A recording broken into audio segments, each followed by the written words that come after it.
Imagina que yo quería hacer un testamento para mi hijo y dejarle todo lo que había conseguido durante mi vida, pero mi abogado escribió, no lo incluyas, está tramando algo. Lo que descubrí lo arruinó todo.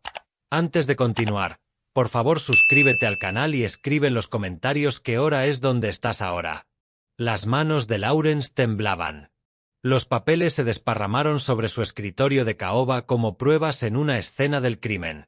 Vi a mi abogado de 15 años incapaz de sostenerme la mirada y sentí que algo frío se instalaba en mi pecho. Milton, necesitas ver esto. Su voz se quebró. Me incliné en la silla de cuero. La oficina olía a libros viejos y café frío. Afuera, el tráfico vespertino de Clearwater zumbaba en Gulf Boulevard, pero en ese instante el mundo se redujo a la pantalla del móvil que Lawrence me acercó. Las capturas mostraban mensajes de texto. Reconocí de inmediato el número de mi hijo. La solicitud de tutela está lista. El Dr. Curtis firmará la evaluación cognitiva por $15,000. Deberíamos tener todo presentado para mediados de abril. La garganta se me cerró. Lo leí otra vez, y otra más. ¿Quién es el Dr. Curtis? La pregunta salió más firme de lo que me sentía. Un psiquiatra, respondió Lawrence, retirando el teléfono. No uno de buena reputación. Dennis Fowler lo ha usado durante años en casos de tutela de ancianos. He visto su nombre en 3 intentos fraudulentos. El nombre Fowler entonces no significaba nada para mí. Más tarde sí. Esto tiene que ser un error. Pero incluso mientras lo decía, las piezas empezaron a encajar con una claridad enfermiza. Lawrence negó lentamente. Mi asistente, Linda, tomó estas fotos en Brew Theory la semana pasada. Fowler prácticamente presumía ante sus colegas de una comisión de $420,000 por un caso de tutela. Ella reconoció el nombre de tu hijo. 3 días antes todo había parecido perfecto, mi cumpleaños número 67. David insistió en llevarme a Harbour Lights, ese restaurante carísimo de Mandalay Avenue donde los turistas pagaban $45 por un mero y lo llamaban cocina auténtica de Florida. Jessica llevaba un vestido que probablemente costaba más que mi primer coche y la pequeña Chloe rebotaba en su asiento coloreando el menú infantil con los lápices que le dio la camarera. Por papá, dijo David alzando su copa de vino. El Malbec atrapó el atardecer a través de las ventanas. 67 años joven y todavía más agudo que cualquiera de nosotros. Jessica sonrió, esa sonrisa ensayada que usaba en sus vídeos de Instagram. Somos muy afortunados de tenerte, Milton. Chloe tiró de mi manga. Abuelo, mira, dibujé nuestra casa. Observé el dibujo con ceras, un cuadrado azul con 4 monigotes. Sentí calor en el pecho. Es precioso, cariño. ¿Esa eres tú? Esa soy yo y mamá y papá y tú, dijo señalando cada figura. Miré entonces a mi hijo, de verdad lo miré. A sus 39 años tenía los ojos de su madre, pero mi mandíbula terca. Habíamos tenido nuestras diferencias, claro. Que padre e hijo no. Pero esa noche, viéndolo cortar el salmón de Chloe en trozos pequeños, algo en mí se ablandó. He estado pensando, dije dejando el tenedor. Es hora de poner mis asuntos en orden. Hacerlo oficial. La mano de David se detuvo a medio corte. Papá, ¿un testamento en regla, planificación patrimonial, todo eso? Asentí mirando a Chloe.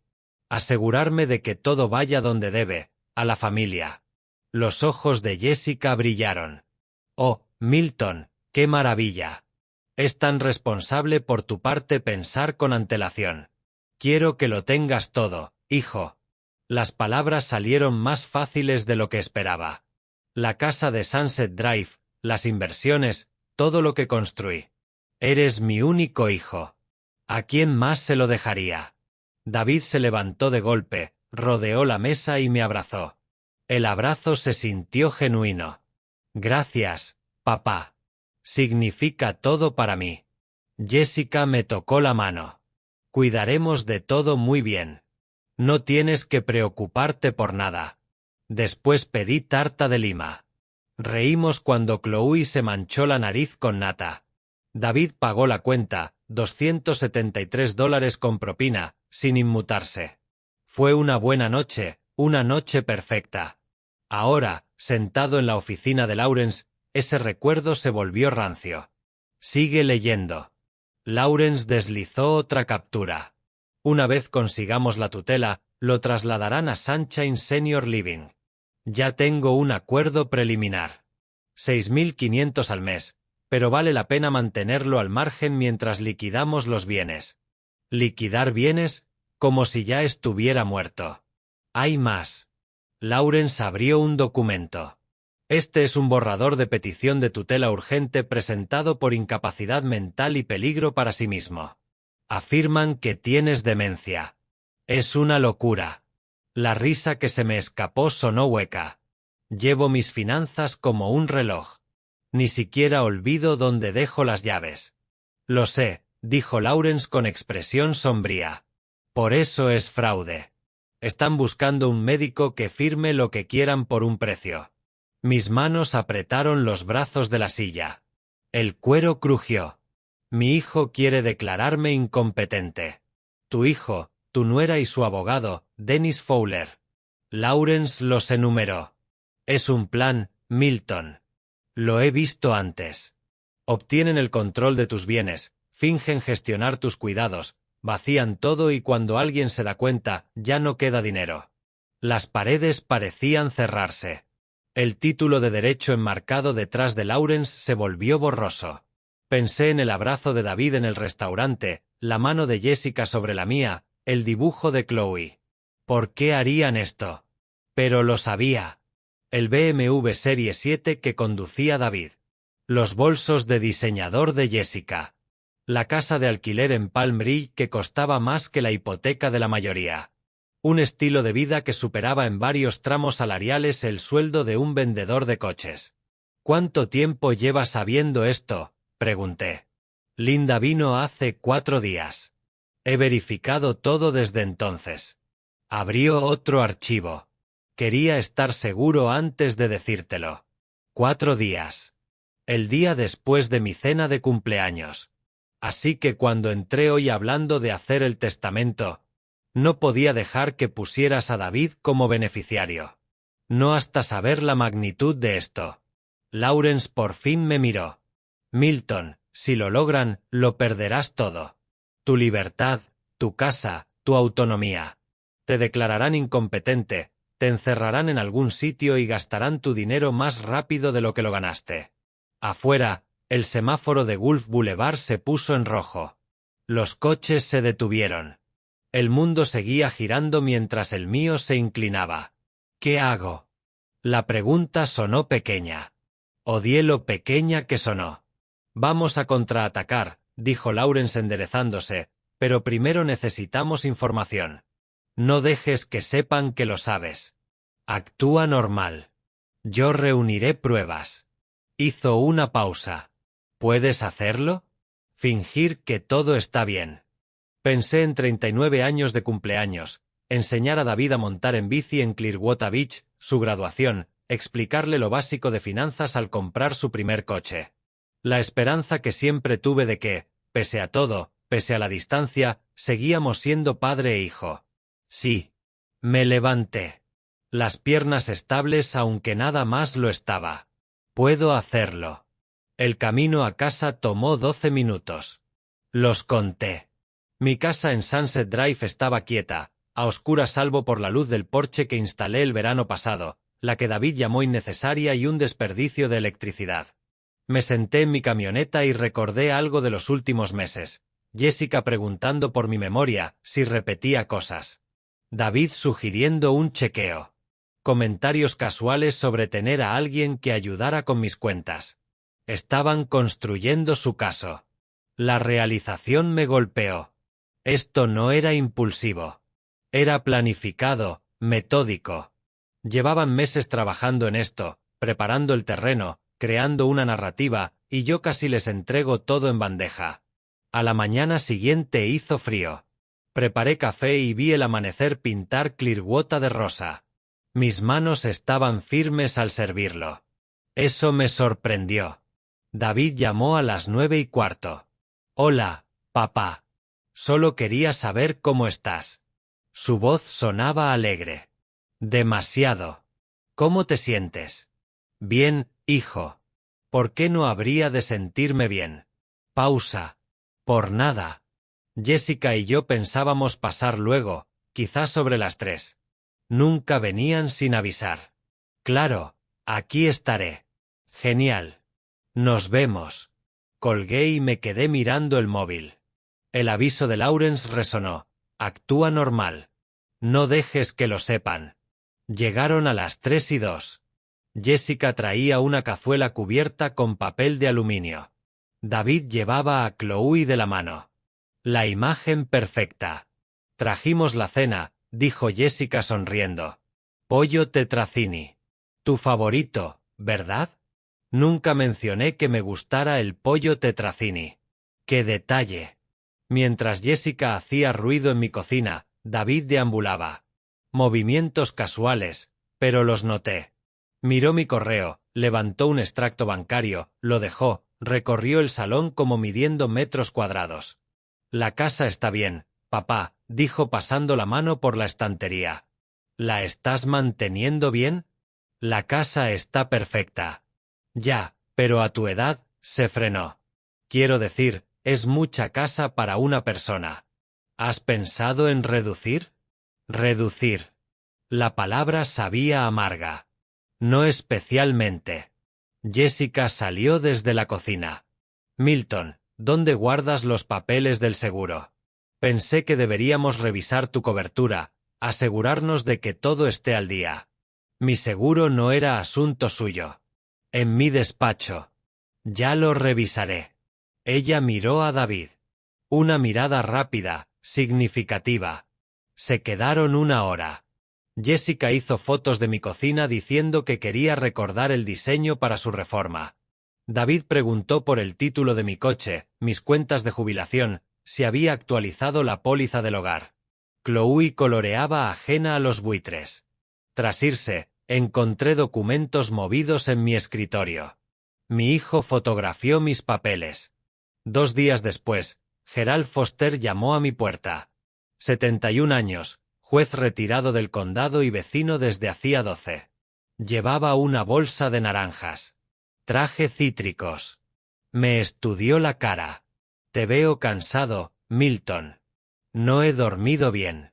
Noté algo raro ayer, dijo entregándome las naranjas. Un hombre con bata blanca paseaba por el barrio. Tenía un portapapeles. Me preguntó por el residente de la 847 Sunset Drive. Mi dirección. ¿Qué tipo de preguntas? Sobre tu estado mental, si noté problemas de memoria, confusión o que vagaras. Gerald frunció el ceño. Dijo que era del Tampa General haciendo evaluaciones comunitarias. Llevo 12 años aquí. Nunca han hecho eso. Se me tensó la mandíbula. ¿Qué le dijiste? Que eres más agudo que la mayoría de hombres de la mitad de tu edad. Gerald se apoyó en el marco. Me inquietó, así que anoté la matrícula. ¿La quieres? Sacó un papel. Si necesitas algo, me encargo. Gracias, Gerald. Esto ayuda más de lo que imaginas. Esa tarde llamé a un número que me dio Lawrence. Contestó Sophia Parker al segundo tono. El señor Gray, Lawrence dijo que llamaría. Su oficina estaba en Cleveland Street, sobre una tienda de bocadillos. Profesional pero modesta. Sophia tenía 44 años, 15 como detective antes de hacerse privada y cobraba 200 la hora. Le di un anticipo de 5.000 sin pestañear. Necesito saberlo todo, dije. Mi hijo, mi nuera, su abogado, registros financieros, conexiones, registros de llamadas si puedes. Sophia tomó notas con letra pulcra. ¿Esto es por la tutela? Lawrence te dijo. Mencionó lo básico. He visto casos así. Son peores de lo que uno espera. ¿Puedes averiguar qué planean? Dame 2 semanas. 2 semanas que se arrastraron. David y Jessica vinieron 3 veces más. Siempre la misma rutina. Preguntas preocupadas por mi salud, tanteos sutiles sobre mis finanzas, comentarios sobre lo difícil que era llevar una casa a mi edad. Yo sonreía, asentía, hacía de padre confiado. Por dentro anotaba cada mentira. Sofía llamó un jueves por la mañana. Tenemos que vernos. Su oficina olía a café y tinta. El archivo que puso sobre la mesa tenía 5 centímetros de grosor. Tu hijo tiene $180.000 de deuda. Me deslizó extractos de tarjetas, 47.000 en tarjetas, 95.000 del préstamo del BMW Serie 7, 40.000 perdidos en criptomonedas. Los números me marearon. ¿Cómo paga? Apenas. Lleva 3 meses atrasado en el coche. 2 tarjetas están en cobranzas. Me mostró otro documento. Su sueldo es de 62.000 al año. Jessica no tiene ingresos fijos. Su carrera de influencer genera quizá 300 al mes. Se están ahogando. Peor aún, alquilan su casa en Palm Ridge por 2.800 al mes. No pueden sostener ese estilo de vida. Sofía señaló un correo impreso. Esto es correspondencia entre David y Fowler. Llevan planeándolo desde enero. 4 meses de planificación. Mientras yo esperaba acercarme a mi hijo.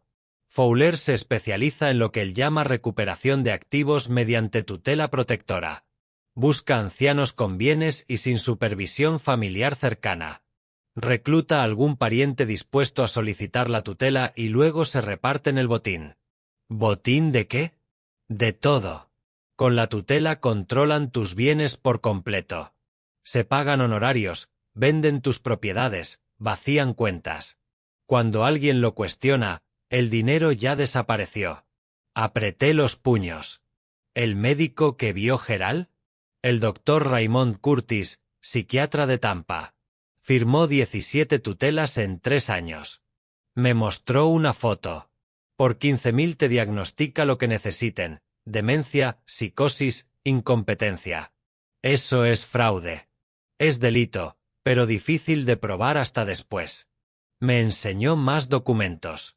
Ya tienen redactada la petición. La audiencia de tutela urgente dice que eres un peligro para ti mismo. Tienen declaraciones de testigos falsas y la evaluación de Curtis lista. Están preparados para presentar. ¿Cuándo? A mediados de abril. Quieren moverse rápido. Sofía sacó el último documento. Acuerdo preliminar con Sunshine Senior Living. 6.500 al mes por una habitación compartida. Ya eligieron cuál. El mundo dio un vuelco. Mi hijo eligió el sitio donde me aparcaría. Hay más. El plan es liquidar tus bienes en 6 meses. Vender la casa, vaciar cuentas, transferir todo a una LLC controlada por Fowler. Para cuando un juez revise la tutela, estarás arruinado y viviendo con Medicaid. Me recosté. La silla crujió. 2.800.000. Más o menos lo necesario para limpiar las deudas de David y dejarlos cómodos. Sofía cerró el archivo. Lo siento, Milton. Sé que es duro. Duro no lo cubría. Era mi hijo. El niño al que crié, al que apoyé en la universidad, al que ayudé con el depósito del primer piso, con quien celebré su boda, el niño que ahora planificaba robarme la vida. ¿Qué opciones tengo? Mi voz salió plana. Podemos denunciar a Curtis al colegio médico y a Fowler al colegio de abogados. Pero lleva tiempo. O podemos derrotarlos con su propio juego. Construir una defensa tan sólida que no puedan tocarte. Pensé en el abrazo de David, la mano de Jessica, las mentiras envueltas en cariño. Consígueme todo. Cada documento, cada correo, cada mensaje. Me levanté. Quiero pruebas de todo. ¿Qué planeas? Que no vean ni un centavo de mi dinero. Me detuve en la puerta. Y que se arrepientan de pensar que soy un blanco fácil. Esa tarde David llamó. Papá, Jessica quiere que vengas a cenar el domingo. ¿A las 6 te va bien? Allí estaré. El domingo llegó con nubes amenazando lluvia. La casa de alquiler en Palm Ridge tenía un césped impecable y un Mercedes de renting en la entrada. Jessica abrió con tacones y perlas para una cena familiar casual. Milton, pasa, pasa. La casa olía a pollo asado y desesperación disfrazada de domesticidad. David me sirvió vino que no bebí. Charlamos mientras Chloe me enseñaba sus tareas. En la cena, Jessica atacó. Milton, hablábamos David y yo. A tu edad es crucial vigilar la salud. Su sonrisa era una máscara. ¿Has pensado en un chequeo completo, evaluación cognitiva y eso? David asintió como para asegurar que estuviera todo bien. Memoria, toma de decisiones. Es medicina preventiva. Estaban preparando el escenario, construyendo su narrativa delante de testigos, aunque fuera una niña. Dejé el tenedor, miré a Jessica. Es una sugerencia muy considerada. Sus hombros se relajaron. De hecho, he estado pensando en poner todos mis asuntos en orden, dije sonriendo con frialdad. Chequeos médicos, documentos legales, revisiones financieras, asegurarme de que todo esté donde debe. La sonrisa de David tembló un instante. Es estupendo, papá. Podemos ayudarte con lo que necesites. Claro que sí, hijo. Me levanté. Gracias por la cena, pero debo irme.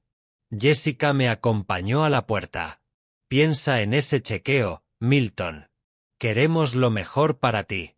Me giré en el umbral y la miré de frente. Sé exactamente lo que quieres, Jessica. Su sonrisa se congeló. Conduje bajo la llovizna y llamé a Lawrence. Se están moviendo más rápido, dije. Necesitamos ir por delante. ¿Qué necesitas? Un plan. Uno real. La lluvia golpeaba el parabrisas. ¿Quieren destruirme? Perfecto.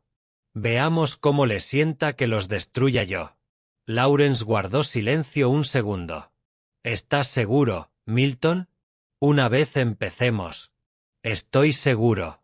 Nunca lo he estado tanto. Declararon guerra. Solo que no saben que estoy luchando. Muy bien, dijo Lawrence con voz firme. Entonces vayamos a la guerra. La guerra requería estrategia. La trazamos en su sala de reuniones con café. La pizarra se llenó de nombres, fechas, leyes. Prioridad 1. Documentación médica. Necesitamos pruebas irrefutables de que estás cognitivamente sano, dijo Lawrence. No tu médico habitual. Especialistas. ¿Dónde? En el Johns Hopkins al Children's de San Petersburgo. Departamento de Neurología de primer nivel. 3 evaluaciones independientes de médicos certificados. 2 días de pruebas.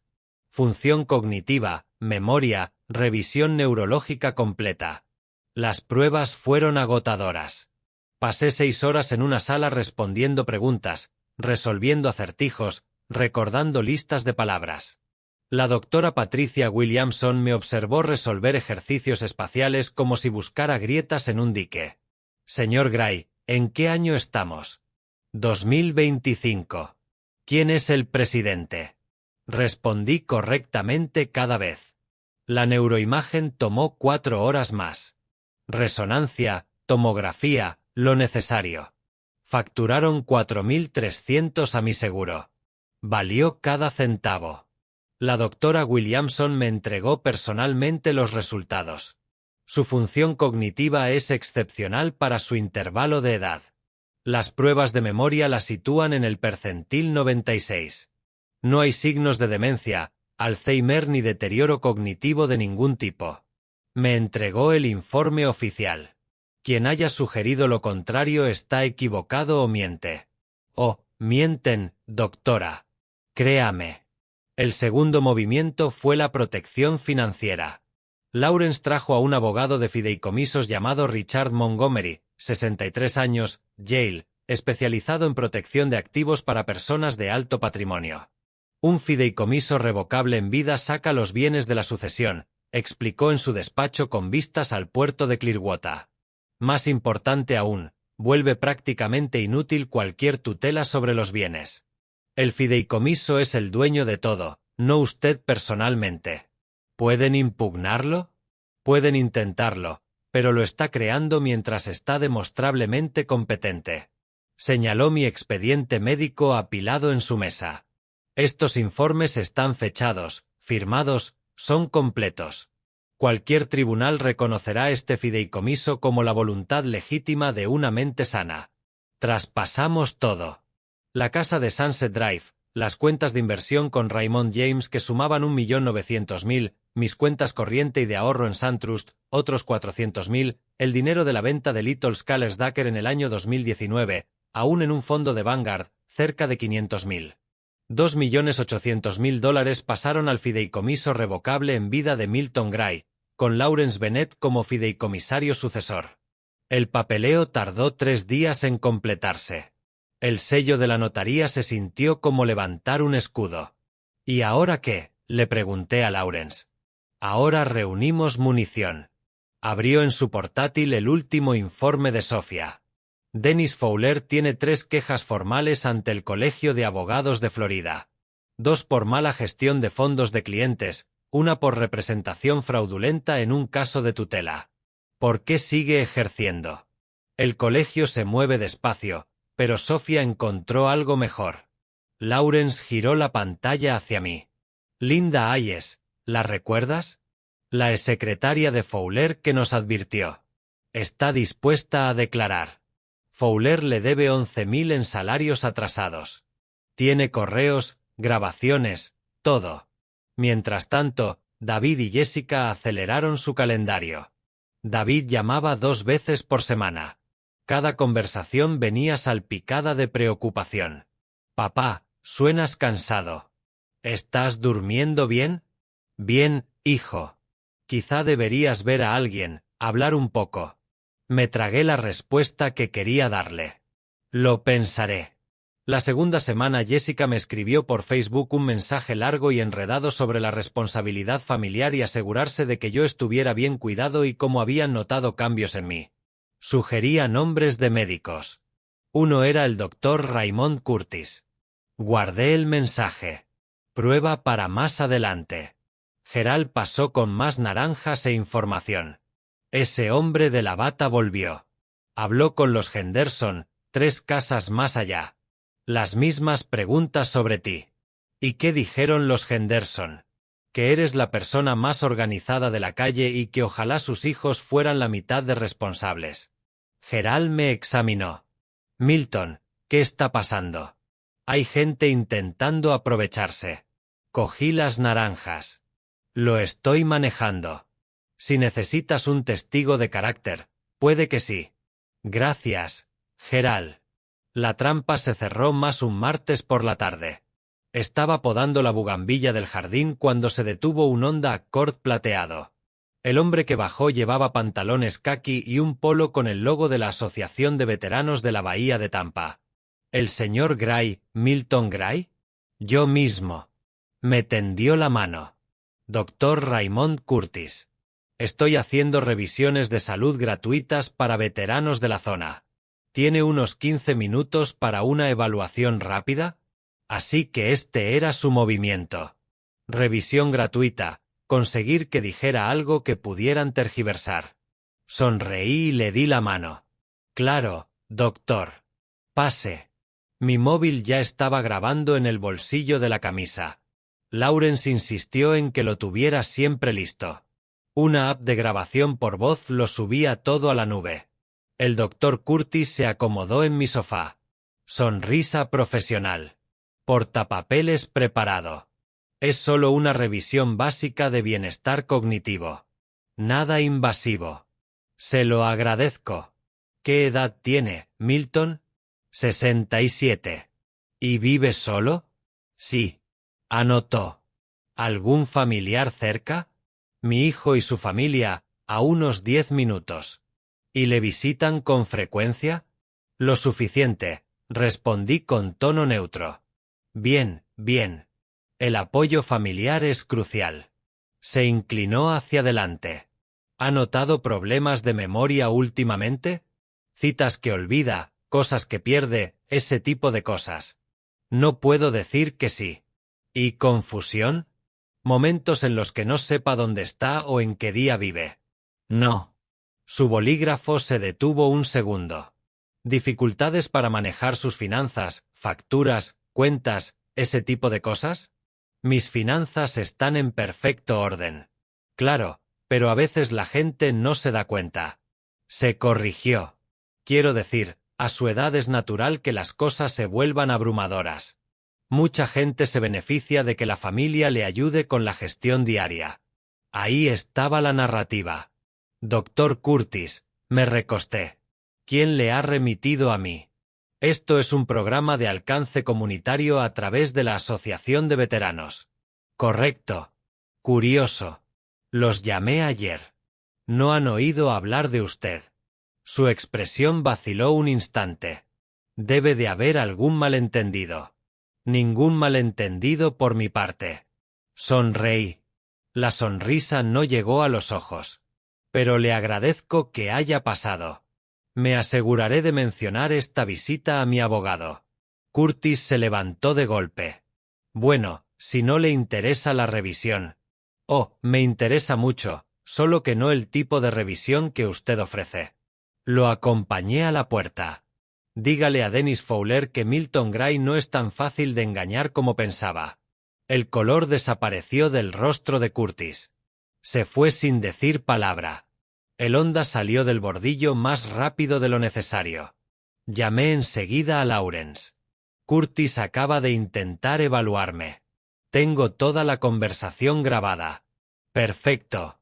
Envíamela, dijo Lawrence con energía. Esto no hace más que mejorar. Acaba de cometer un delito. Evaluación médica fraudulenta con intención de estafa. ¿Cuándo nos movemos? Pronto. Dejemos que presenten la petición primero. Que se comprometan del todo. Lawrence hizo una pausa. En ajedrez no tomas la reina enseguida. Dejas que tu oponente crea que va ganando. 2 días después llegó correo certificado.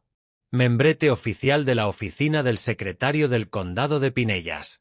No me temblaron las manos al abrirlo. Notificación de audiencia de tutela.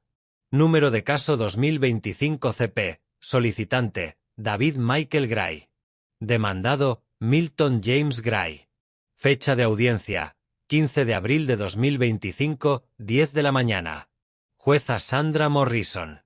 La petición afirmaba que yo estaba incapacitado, incapaz de gestionar mis asuntos personales o financieros y que suponía un peligro para mí mismo por negligencia y mal juicio. Adjuntaban declaraciones juradas de David y Jessica describiendo incidentes que jamás ocurrieron. Olvidar apagar la cocina, perderme conduciendo al supermercado, tomar decisiones financieras irracionales. Cada palabra, una mentira. Llamé a Lawrence. Ya han presentado. Bien, respondió con voz serena y calculadora. Ahora les enseñamos lo que es la preparación.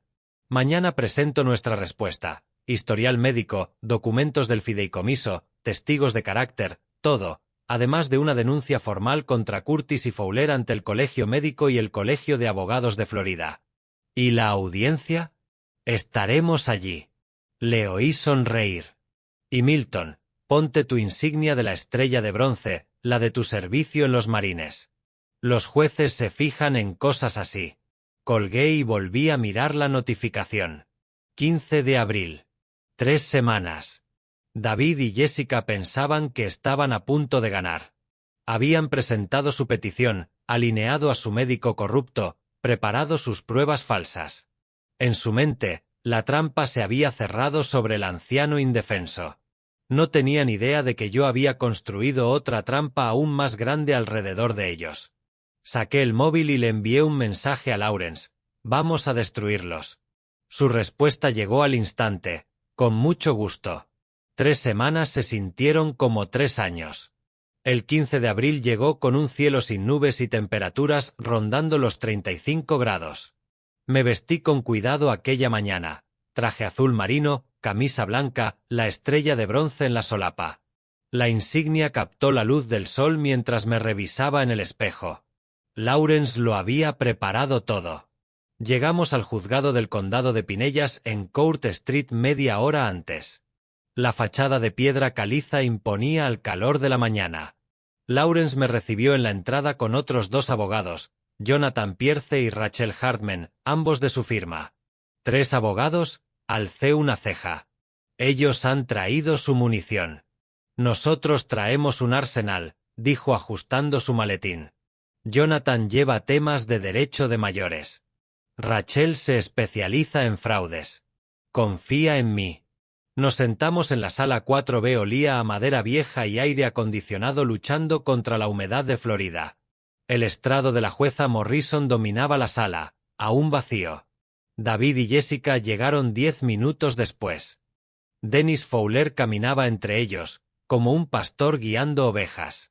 David llevaba un traje que probablemente no podía permitirse. Jessica, un vestido negro, sobrio, apropiado para alguien preocupado por la familia. Me vieron y David titubeó. Papá. Intentó sonreír. No esperabas que me defendiera, ¿verdad? Mantuve la voz neutral. Dennis se interpuso. 50 y tantos, pelo engominado, reloj caro. Señor Gray, soy Dennis Fowler, represento a su hijo. Este procedimiento es por su propio bien. Todos queremos. Sé exactamente lo que quiere, señor Fowler. No parpadee. Y no lo va a conseguir. Se le tensó la mandíbula. Ya veremos qué decide el tribunal. Se sentaron al otro lado del pasillo.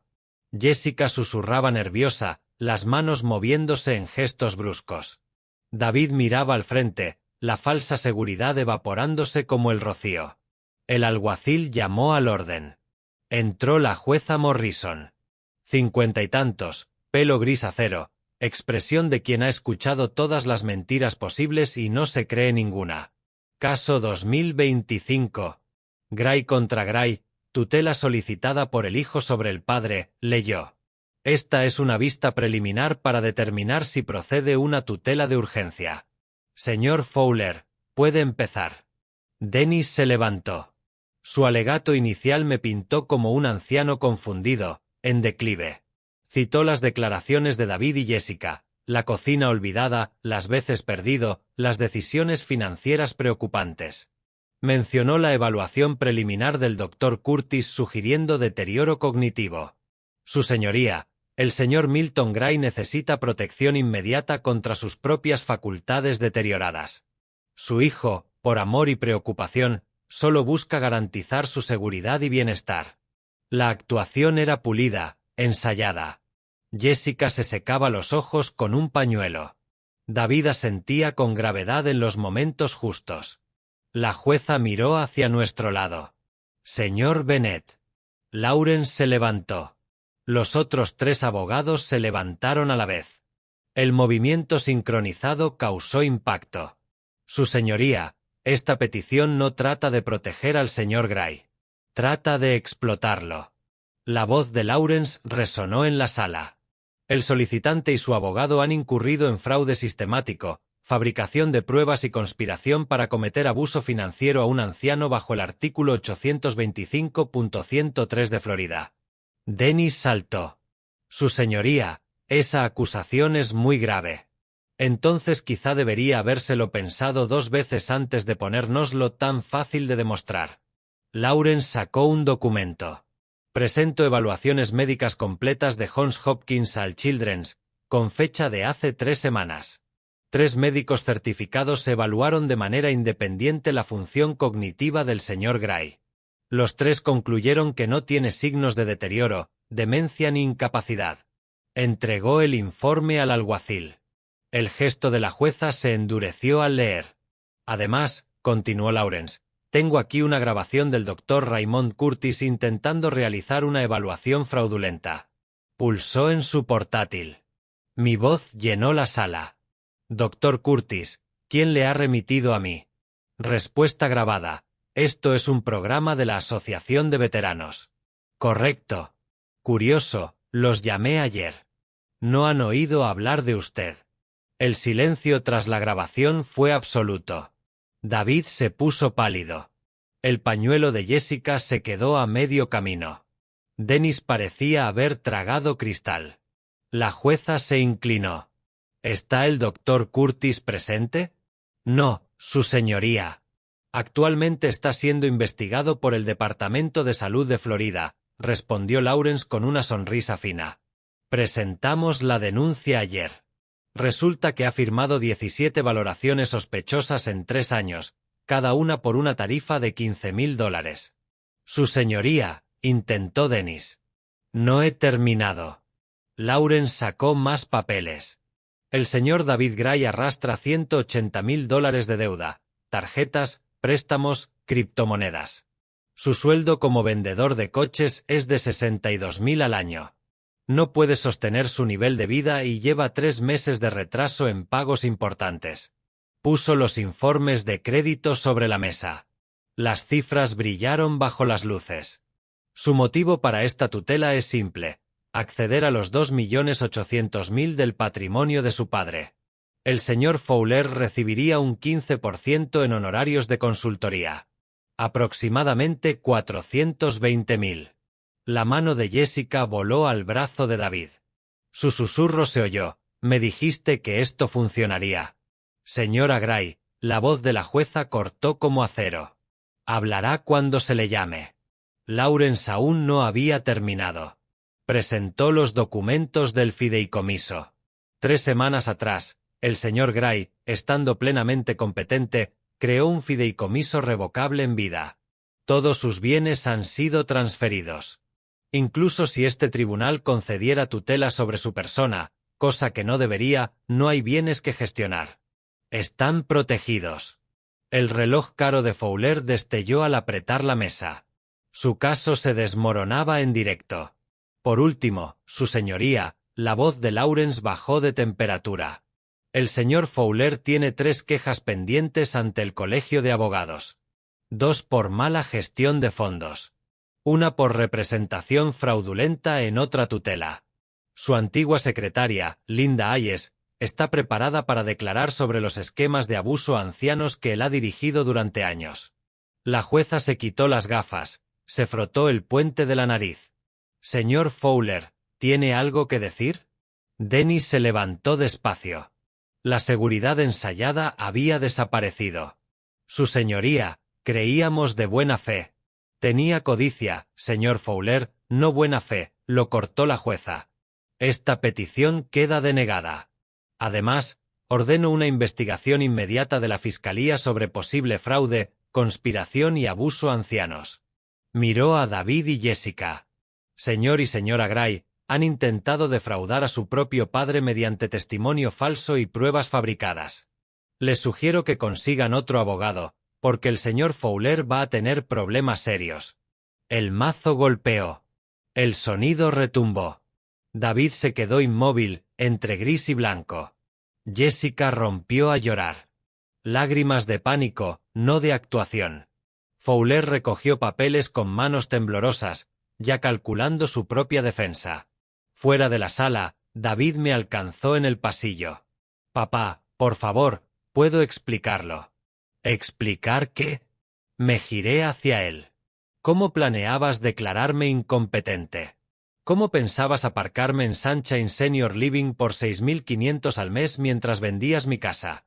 ¿Cómo ibas a gastar mi dinero antes incluso de que me declararan incapaz? ¿No se suponía que...? Se frenó, volvió a empezar.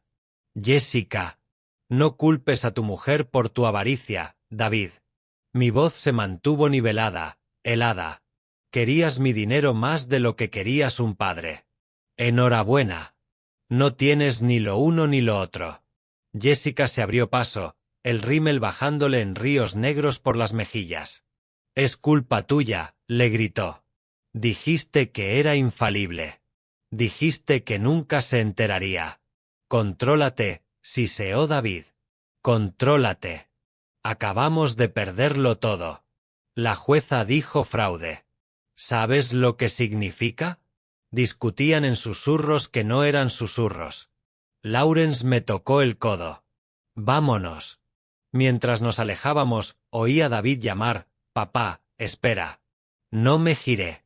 Esa noche, Dennis Fowler recibió un certificado del Colegio de Abogados de Florida. Vista disciplinaria urgente programada. Suspensión de licencia en trámite. El doctor Curtis recibió la visita del FBI. Resulta que el fraude a Medicare trae cargos federales. ¿Y yo? Me senté en mi porche de Sunset Drive, viendo ponerse el sol sobre Clearwater, y solo sentí una fría satisfacción. La guerra acababa de empezar. Ellos dispararon primero en enero cuando empezaron a tramar. Yo acababa de responder, y mi puntería era mejor. Las consecuencias llegaron más rápido que las tormentas de verano en Florida. En 48 horas, Fowler recibió la notificación de suspensión urgente de licencia. La investigación que Lawrence había puesto en marcha se amplió más allá de mi caso. Descubrieron 17 esquemas similares en los condados de Pinellas y Hillsborough en 6 años. El doctor Curtis salió peor parado. Agentes federales lo arrestaron por fraude a Medicare y conspiración para cometer fraude electrónico. Su pequeño negocio de vender diagnósticos había costado a los contribuyentes unos $2.300.000 en tutelas fraudulentas. La nota de prensa del FBI salió en las noticias regionales, pero la bomba de verdad cayó 5 días después de la audiencia.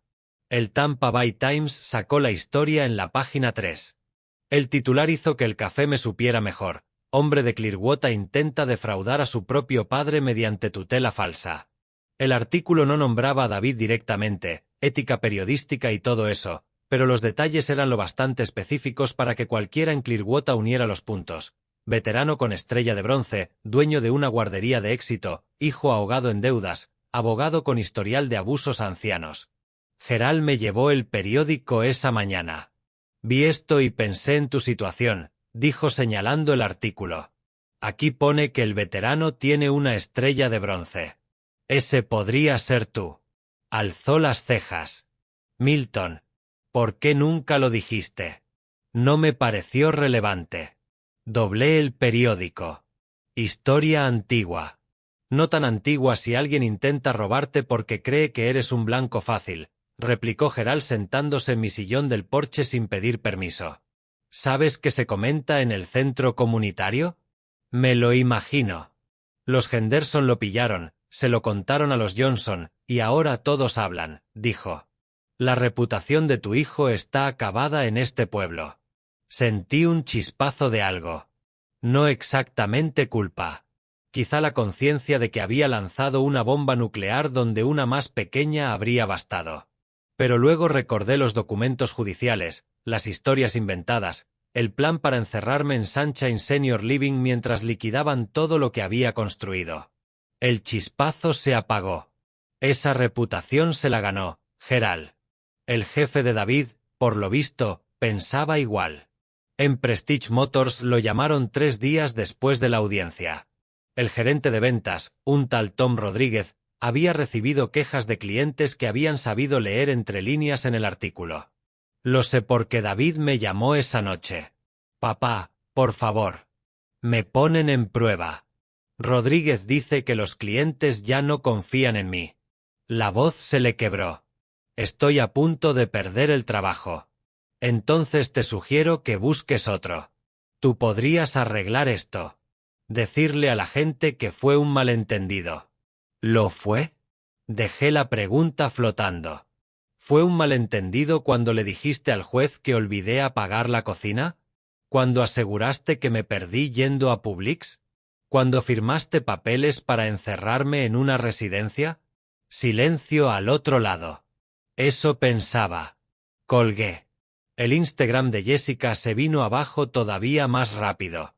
Sus 12.000 seguidores eran su orgullo, la prueba de que era alguien, algo más que la esposa disfrazada de un vendedor en apuros jugando a las muñecas con ropa de marca. La sección de comentarios en su última publicación se convirtió en un campo de batalla. Vida falsa, persona falsa, todo falso. Imagínate intentar robarle a tu propio suegro. Todos esos bolsos de diseñador seguro que comprados con dinero que ni siquiera era suyo. Borró todas las publicaciones, cerró la cuenta. Su carrera de influencer, por llamarla de algún modo, murió en una tormenta de vergüenza pública. Pero bajo todos los escombros, una pregunta seguía taladrándome. Lawrence la había mencionado de pasada en nuestra primera reunión, pero estábamos tan centrados en construir la defensa que nunca insistí en los detalles. Lo llamé esa tarde. ¿Cómo te enteraste realmente? Dijiste que tu asistente fotografió mensajes en Brew Theory, pero es mucha casualidad. Lawrence guardó silencio unos segundos. Linda Hayes, mi asistente legal. Antes trabajó para Dennis Fowler. ¿Antes? La despidió hace 8 meses. Bueno, primero dejó de pagarle 11.000 en salarios atrasados y luego la echó cuando se quejó. El tono de Lawrence tenía filo. Linda es lista. Cuando trabajaba para él, vio el patrón. Clientes ancianos con dinero, tutelas dudosas, dinero desapareciendo en sociedades limitadas que controlaba Fowler. Sabía lo que hacía, lo sabía, pero no podía probarlo. El colegio de abogados exige pruebas y Fowler es bueno borrando huellas. Hizo una pausa. Pero cuando empezó a trabajar conmigo en enero, siguió atenta a su antiguo jefe. Curiosidad profesional, quizá. O venganza. Mujer inteligente. Mucho. Estaba tomando café en Brew Theory el mes pasado cuando entró Fowler con 2 colegas. Se sentaron 3 mesas más allá. Fowler prácticamente estaba cacareando sobre su mayor golpe hasta la fecha, un caso de tutela que le daría 420.000 en honorarios. Pude imaginarlo, el abogado arrogante celebrando antes de asegurar la victoria. Linda oyó el nombre de tu hijo, David Gray. Se acordó de ti porque llamaste a mi despacho el año pasado sobre la planificación de tu testamento. La voz de Lawrence se tensó. Hizo fotos del móvil de Fowler cuando lo dejó sobre la mesa para ir al baño, consiguió capturas de toda la cadena de mensajes con David. Y luego vino contigo. Ese mismo día. Me lo contó todo, exhaló Lawrence. Ahí fue cuando te mandé ese mensaje, no lo incluyas en el testamento, está tramando algo. Las piezas encajaron. Una secretaria despedida y rencorosa. Un abogado descuidado celebrando antes de tiempo. Una asistente legal lo bastante lista como para unir los puntos. Le debo a Linda Hayes todos mis ahorros, dije en voz baja. Probablemente se conformaría con esos 11.000 que le debe Fowler, respondió Lawrence con una sonrisa que se notaba incluso por teléfono. Pero tengo mejores noticias. El colegio de abogados también está investigando esos salarios. Cobrarán con intereses. Cuando colgué, me senté en el porche y pensé en las cadenas de acontecimientos. Si Fowler la hubiera pagado, si ella no hubiera estado en esa cafetería, si no hubiera reconocido el nombre de David, si Lawrence no me hubiera advertido, yo habría firmado todo. Mi hijo me habría declarado incompetente. Estaría en una residencia ahora mismo, drogado y dócil, mientras David y Jessica quemaban 39 años de mi trabajo. La rabia fría que me había sostenido durante la vista cristalizó en algo más duro, más concentrado. No solo intentaron robar mi dinero. Intentaron robar mi mente, mi dignidad, mi libertad. Estaban dispuestos a destruirme por completo. Volví a llamar a Lawrence.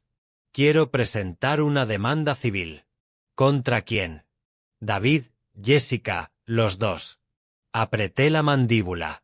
Daño emocional, fraude, intento de explotación financiera. Lo que corresponda según la ley de Florida. Eso es escalar el conflicto, Milton. La investigación penal quizás sea suficiente. No es suficiente, lo corté. Tienen que entender que hay consecuencias. Reales. Económicas. Lawrence lo meditó. ¿Por cuánto? 500.000. Silbó bajo. Eso los va a arruinar. Ellos planeaban arruinarme a mí y llamarlo amor. Miré un pelícano girar sobre la bahía de Clearwater a lo lejos. Justicia es justicia. Redactaré la demanda mañana. La notificación llegó a la casa de alquiler de David por correo certificado una semana después. Lo supe porque me llamó al instante, con la voz temblando entre la rabia y el pánico. ¿500.000? ¿Estás loco? ¿Lo estoy? Mantuve un tono casi conversacional. Es lo que tú querías de mí. Parece proporcional. Papá, lo sentimos. Cometimos un error. No puedes. Puedo. Y lo estoy haciendo. Hice una pausa. ¿Sabes qué es lo gracioso, David? No te equivocaste al pensar que tenía dinero. Te equivocaste al creer que era lo bastante estúpido como para dejar que me lo quitaras. Esto nos va a destruir. Bien. La palabra salió más fría de lo que pretendía. O quizá exactamente tan fría como quería. Tú estabas dispuesto a destruirme a mí. Por lo menos yo te dejo la libertad. Es más misericordia de la que pensabais mostrarme. Intentó suplicar, negociar, incluso amenazar, aunque ya no estaba claro con qué creía poder amenazarme después de todo. Colgué a mitad de frase. Esa noche me llamó Jessica desde casa de sus padres en Orlando. Había dejado a David, al parecer se llevó a Chloe y corrió de vuelta con papá y mamá. Milton, por favor, su voz estaba rota.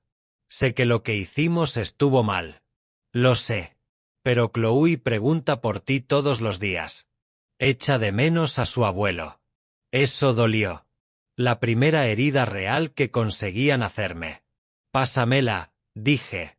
Abuelo. La voz de Chloe era pequeña. 6 años y atrapada en medio de guerras de adultos. Hola, cariño. ¿Te estás portando bien con los abuelos? Sí. ¿Cuándo te voy a ver? Se me cerró la garganta. Pronto, Chloe. Te lo prometo. Pronto.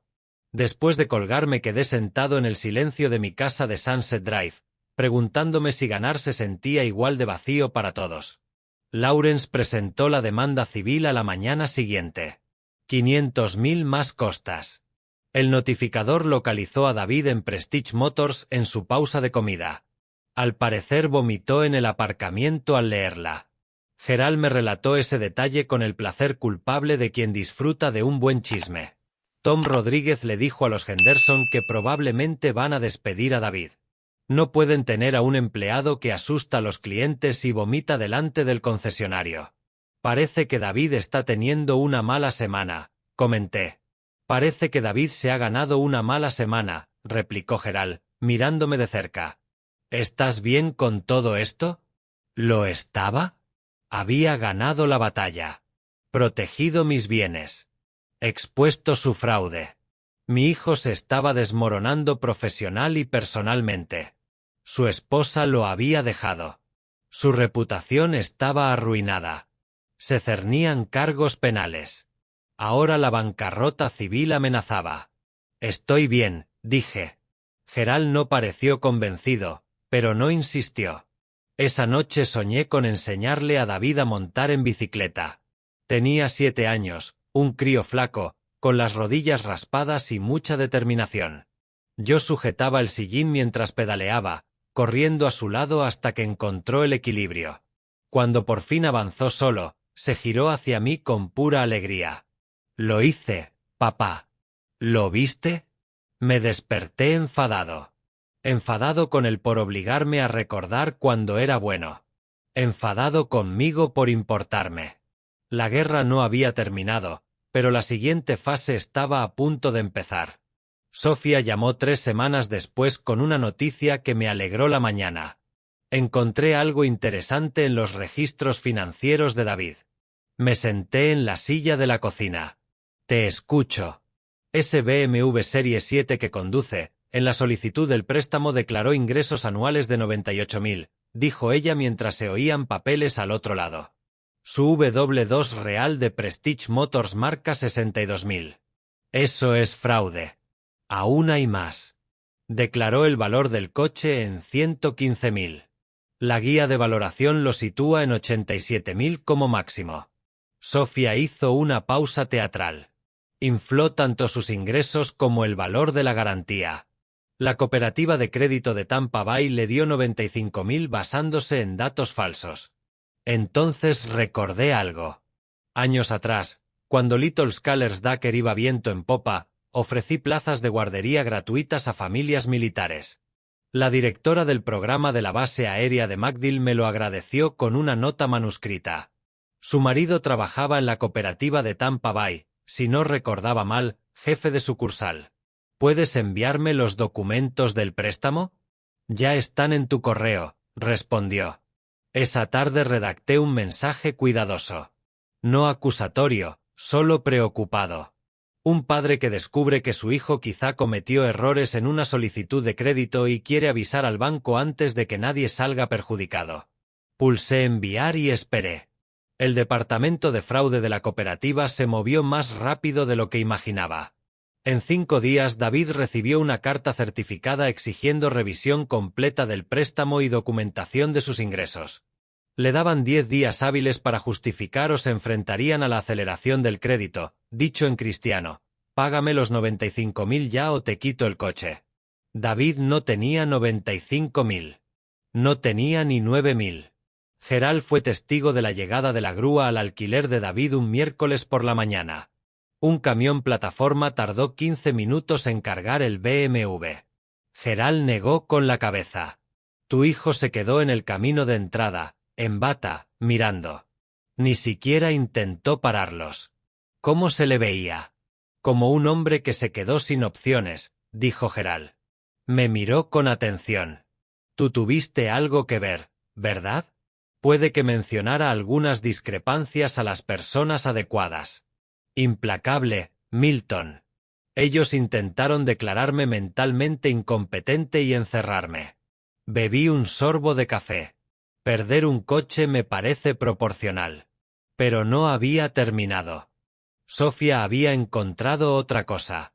Jessica pidió un préstamo comercial el año pasado, 40.000 de SunTrust para un negocio de venta directa de cosméticos, contó con tono escéptico. En la solicitud sales como cofirmante. Yo jamás firmé nada con Jessica. No lo pensé. Me envió un PDF. Mira la firma. El documento escaneado mostraba mi nombre. La letra casi calcaba la mía. Casi. La M de Milton estaba inclinada de otro modo. La G de Gray tenía un bucle extra. Alguien había practicado, pero no lo había clavado. Falsificó mi firma. Sí. Eso es robo de identidad, falsificación y fraude. Estatuto 817.568 de Florida. Delito grave de 3er grado. La voz de Sofía se endureció. ¿Quieres presentar cargos? Pensé en la llamada de Jessica desde Orlando. La vocecita de Chloe preguntando cuándo me vería. La niña inocente atrapada en la avaricia de los mayores. Luego pensé en Jessica sentada en mi casa haciendo fotos de mi cocina. Preguntando por mis seguros, construyendo el caso para robarlo todo mientras fingía preocuparse. Contacta con la policía de Clearwater. Presenta la denuncia. La investigación duró 2 semanas. El detective Aaron Walsh, de delitos financieros, me llamó personalmente. Señor Gray, hemos confirmado que la firma es falsa. El análisis caligráfico del banco y su declaración bastan para presentar cargos. ¿Qué pasa ahora? Emitimos una orden de arresto para Jessica Mary Gray. Se le imputará falsificación en 3er grado y robo de identidad, explicó. Estos cargos conllevan hasta 5 años de cárcel. 5 años. La cifra pesó. Detective Walsh, ¿y si acepta reparar el daño y devolver los 40.000 más indemnización? ¿Estaría dispuesto a aceptar eso en lugar de prisión? Si paga 50.000 en total, el préstamo más 10.000 en compensación, y admite la falsificación por escrito, no insistiré en la pena de cárcel. Walsh lo consideró.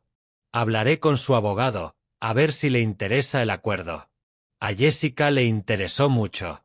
Sus padres, una pareja de clase media de Orlando que probablemente nunca imaginó a su hija cometiendo un delito grave, hipotecaron su casa para reunir 50.000.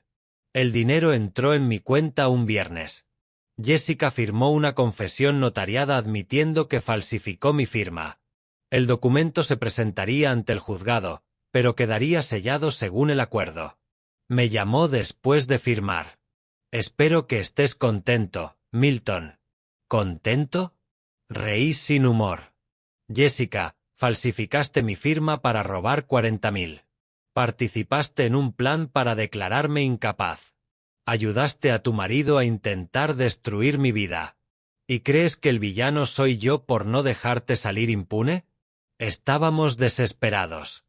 No, Estabais hambrientos de dinero. Es diferente. Colgué. La situación laboral de David se vino abajo poco después. Tom Rodríguez en Prestige Motors le había dado oportunidades, muchas. Pero la combinación de mala prensa, la demanda, el BMW embargado y el comportamiento cada vez más inestable de David superó lo tolerable. Rodríguez me llamó directamente. Señor Gray, espero que no le moleste, pero quería que supiera que vamos a despedir a David. Es su decisión, Tom. Los clientes han pedido específicamente no trabajar con él. Uno llegó a decir, no quiero comprarle a alguien que intentó robarle a su propio padre, suspiró. Simpatizo con los problemas familiares, pero esto es negocio. Lo entiendo. Y por lo que vale, siento que tenga que pasar por esto. Cuando colgué, sentí un vacío extraño. La victoria seguía sabiendo a ceniza. Gerald trajo más noticias a los pocos días. Llegó la mudanza a casa de David. Se va de Palm Beach Court. ¿A dónde? A un estudio en Missouri Avenue. Vi el anuncio. 950 al mes. Barrio duro. La expresión de Gerald tenía algo de lástima. Tu hijo ha caído muy bajo. De un alquiler de 2.800 con un Mercedes de renting a un estudio de 950 en la zona chunga de Clearwater. De 62.000 al año al paro. De casado a separado, quizá divorciado. Él construyó esa caída, Gerald. Yo solo quité la red de seguridad que creía tener conmigo. Pero lo siguiente que contó Gerald me golpeó distinto. Los oí discutir cuando llegaron los de la mudanza. Tan alto que los vecinos hablaron de llamar a la policía. ¿Qué decían? Jessica echándole la culpa de todo a David. David culpando a Jessica por encontrar a Dennis Fowler. Los dos gritando de quién era la culpa. Gerald negó con la cabeza. Ese matrimonio está muerto, Milton. Aunque no se divorcien por papeles, se acabó. Pensé en su boda. Pagué la mitad. 12.000. Porque David no podía permitirse el salón que quería Jessica. Ella estaba radiante aquel día. David la miraba como si hubiese colgado la luna. Ahora se gritaban en un camino de entrada mientras los mozos cargaban cajas. Su matrimonio deshaciéndose a la vista de todos. El informe final de Sofía llegó por correo electrónico. Asunto: panorama financiero completo. Lo imprimí. Las cifras contaban una historia sombría. Deudas de David, 180.000 inicialmente, ahora 220.000 con recargos y costes legales. Sin BMW que mostrar. Reposeído y vendido en subasta por 68.000, dejando 27.000 aún pendientes. Tarjetas en mora y cobradores encima. La demanda civil aumentando la presión día tras día. Deudas de Jessica, 50.000 con sus padres que probablemente nunca les devolverá. Crédito destrozado. Sin ingresos. Viviendo con sus padres a los 37, con una niña de 6. Juntos debían más de lo que la mayoría gana en 3 años. Por separado ninguno podía sostenerse. La destrucción era completa, metódica, devastadora. Me senté en el porche esa tarde viendo el atardecer pintar Clearwater de rosa y naranja. Mi casa de Sunset Drive seguía sólida, mi dinero intacto, mi libertad a salvo, mi mente clara pese a que intentaron pintarme como lo contrario. Había ganado todas las batallas, protegido todo, destruido a todos los que intentaron destruirme. Entonces, ¿por qué sentía que había perdido algo también? El móvil vibró. Un mensaje de David.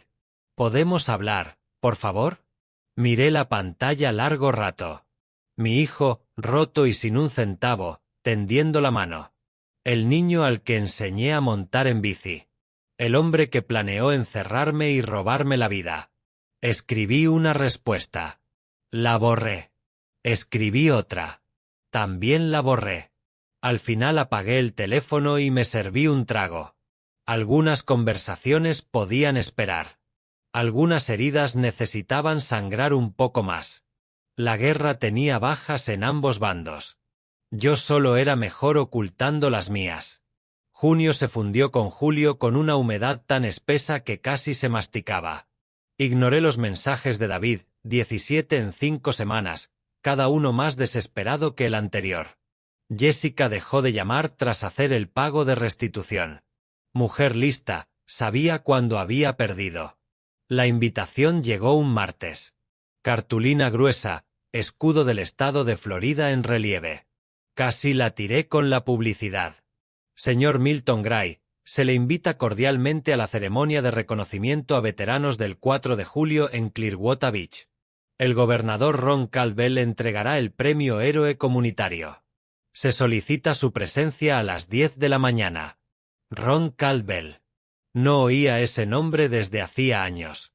Servimos juntos en el Cuerpo de Marines en los 80. Otro pelotón, misma misión.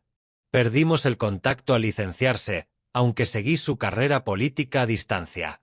Lo vi subir de concejal a senador estatal y luego al despacho del gobernador. Llamé al número de la invitación. Un asistente amable confirmó que sí, el gobernador Caldwell había pedido expresamente mi presencia, que sí, el premio era legítimo, que sí, lo emitirían en directo por ByNews 9 y cubrirían los periódicos locales. El gobernador mencionó su labor con familias militares, explicó. Quiere honrar ese legado. ¿Legado? Interesante palabra. Nunca publicité el programa militar de Little Scholars Ducker. Nunca busqué reconocimiento por ofrecer guardería gratuita a familias de servicio desde 1995 hasta 2019. Lo hacía porque era lo correcto, porque yo había sido marine y sabía lo que supone para una familia el servicio. Por lo visto, Ron se acordaba. La mañana del 4 de julio llegó con un cielo sin nubes y el termómetro ya rozando los 32 grados. Me vestí con cuidado, traje gris claro, camisa blanca, la estrella de bronce en la solapa. La insignia brilló al cerrar la puerta. Clearwater Beach estaba a rebosar, turistas mezclados con locales, banderas por todas partes, olor a crema solar y perritos calientes flotando en el aire salado. Habían montado un escenario provisional cerca del Muelle 60, adornado con cintas rojas, blancas y azules. Las sillas daban al Golfo de México, llenándose poco a poco. Una empleada con portapapeles me localizó. Señor Gray, por aquí, por favor. Me sentaron en primera fila, tercer asiento desde el pasillo. Más tarde entendería que era el ángulo perfecto para las cámaras. La ceremonia abrió con el himno nacional.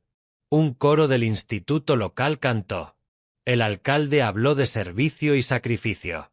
Luego subió el gobernador Caldwell. Se veía mayor que en las fotos de campaña.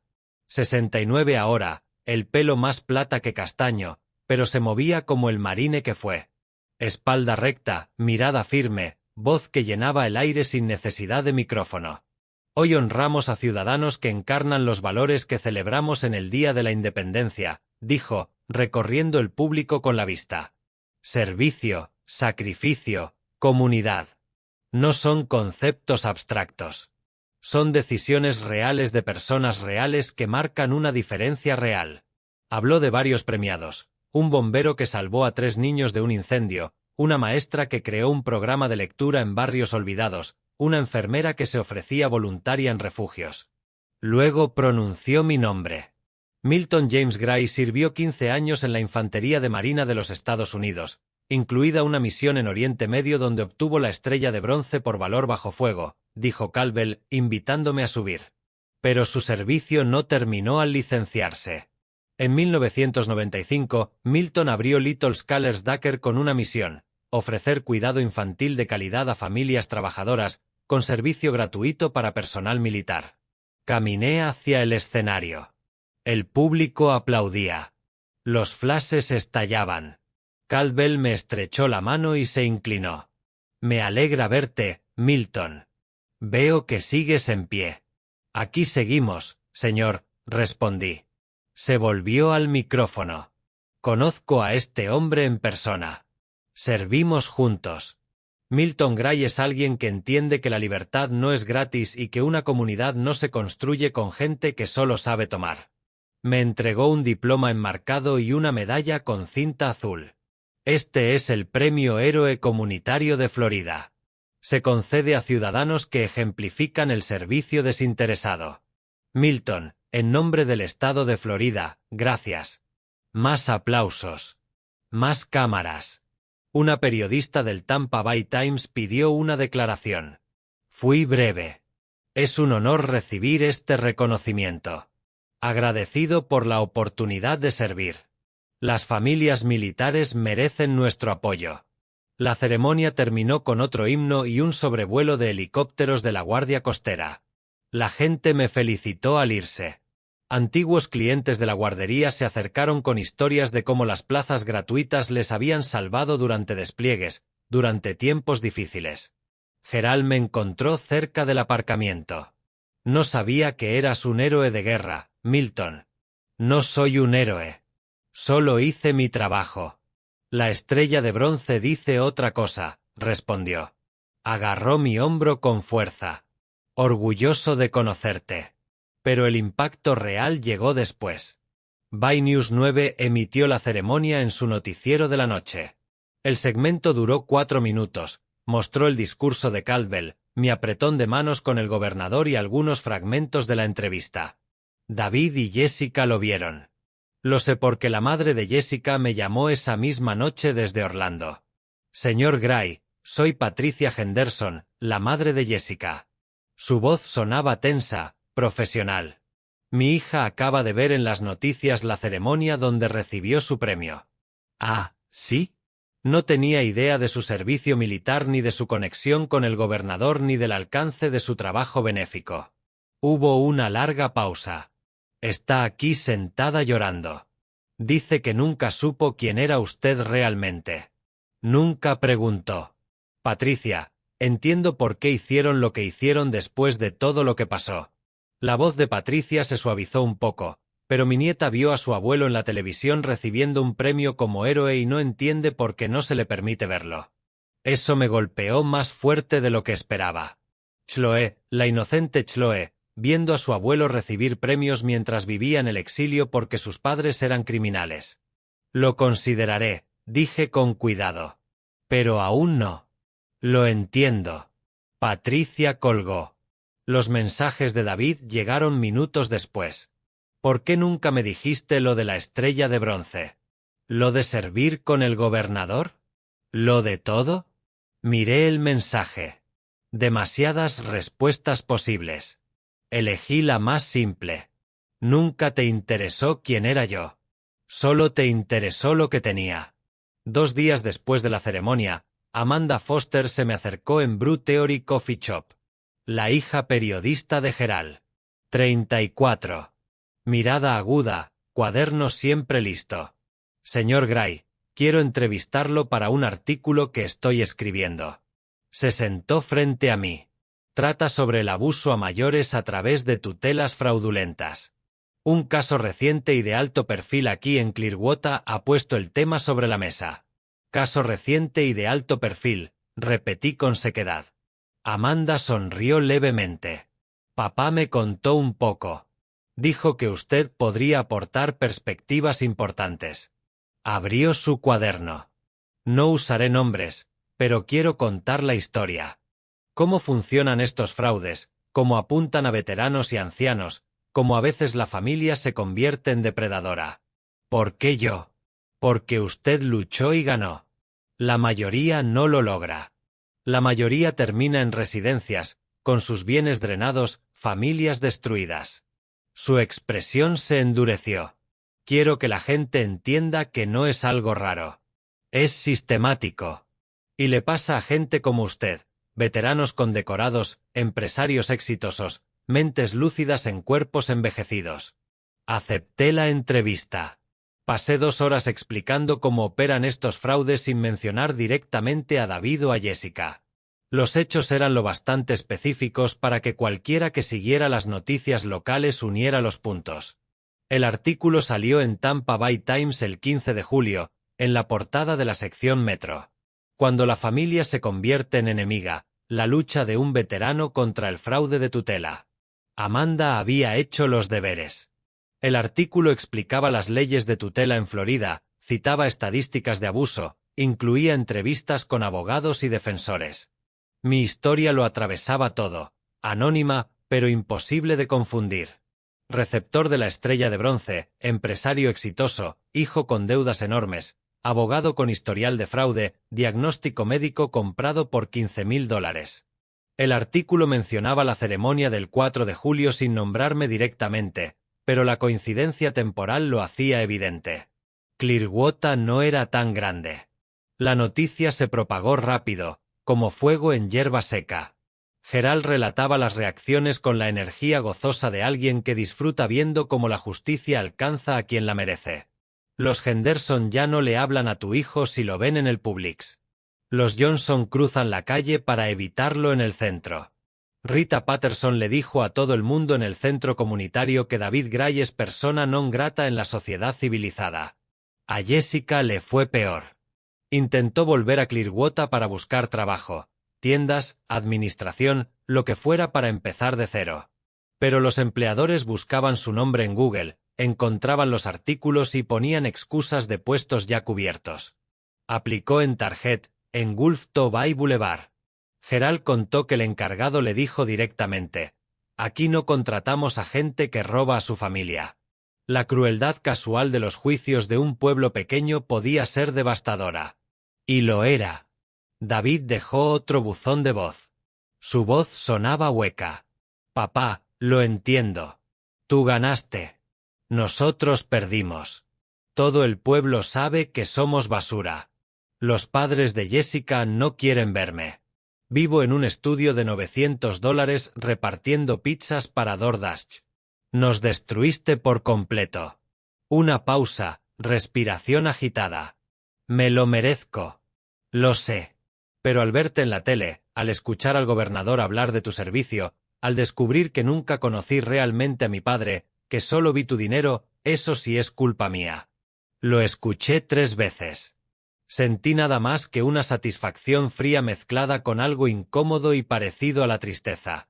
Esa noche, sentado en mi porche de Sunset Drive, pensé en guerras. Las reales, donde gané esa estrella de bronce. Y las metafóricas, donde destruí a mi único hijo. En la guerra real había reglas. Convenciones de Ginebra. Líneas que no se cruzaban. En esta guerra no hubo reglas. Ellos intentaron robar mi mente, mi libertad, mi dignidad. Yo respondí quitándole su dinero, su trabajo, su matrimonio, su reputación, su futuro. Intercambio justo, dirían algunos. Pero la pregunta de Gerald resonaba: ¿estás bien con todo esto? ¿Lo estaba? Había protegido todo lo mío. Probado que no era un objetivo fácil. Les había demostrado que subestimarme era un error fatal. El costo: un hijo repartiendo comida en la miseria, una nuera vetada de cualquier empleo, una nieta que preguntaba por qué su abuelo ya no la quería. Mi móvil vibró. Otro mensaje de David. «Por favor, ¿podemos hablar?».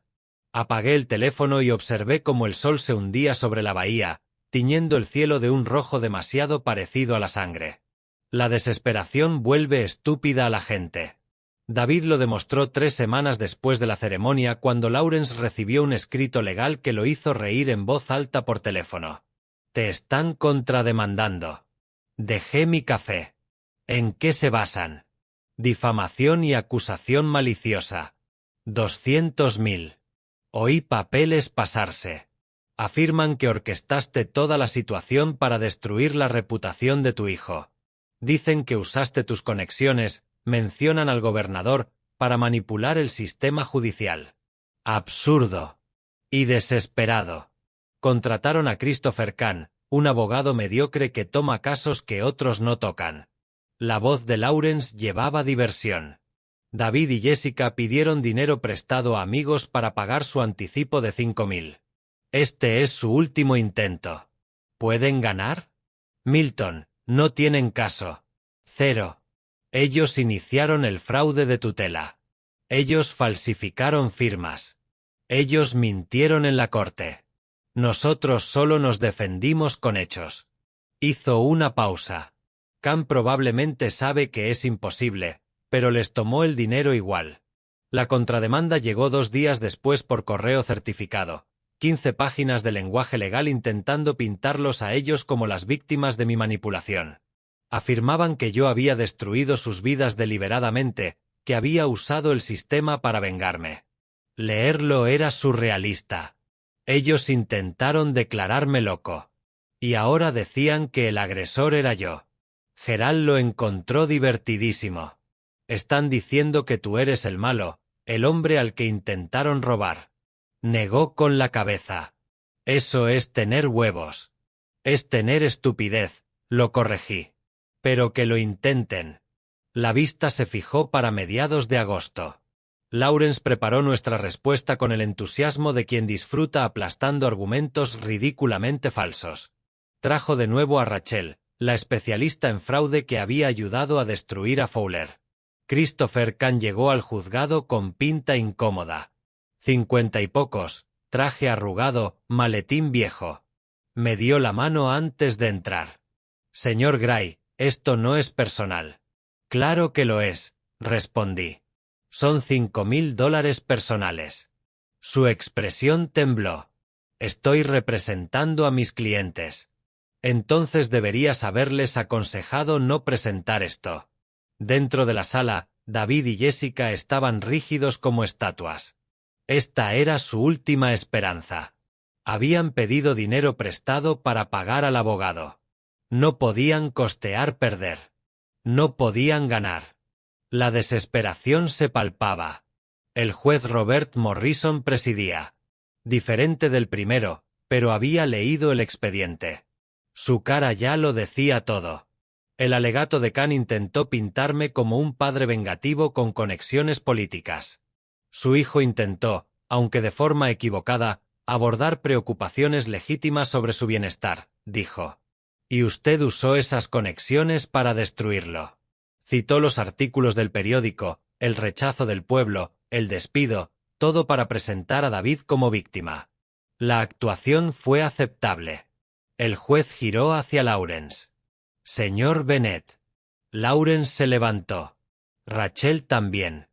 El movimiento sincronizado aún imponía. Su señoría, dejemos algo claro. La voz de Lawrence llevaba hielo. Los demandantes no intentaron proteger a nadie. Conspiraron con un abogado corrupto y un psiquiatra fraudulento para declarar incompetente al señor Gray y robarle 2,8 millones. Proyectó las pruebas, mensajes entre David y Fowler, la firma falsificada de Jessica, la grabación con el Dr. Curtis. Las deudas de David mostrando el motivo.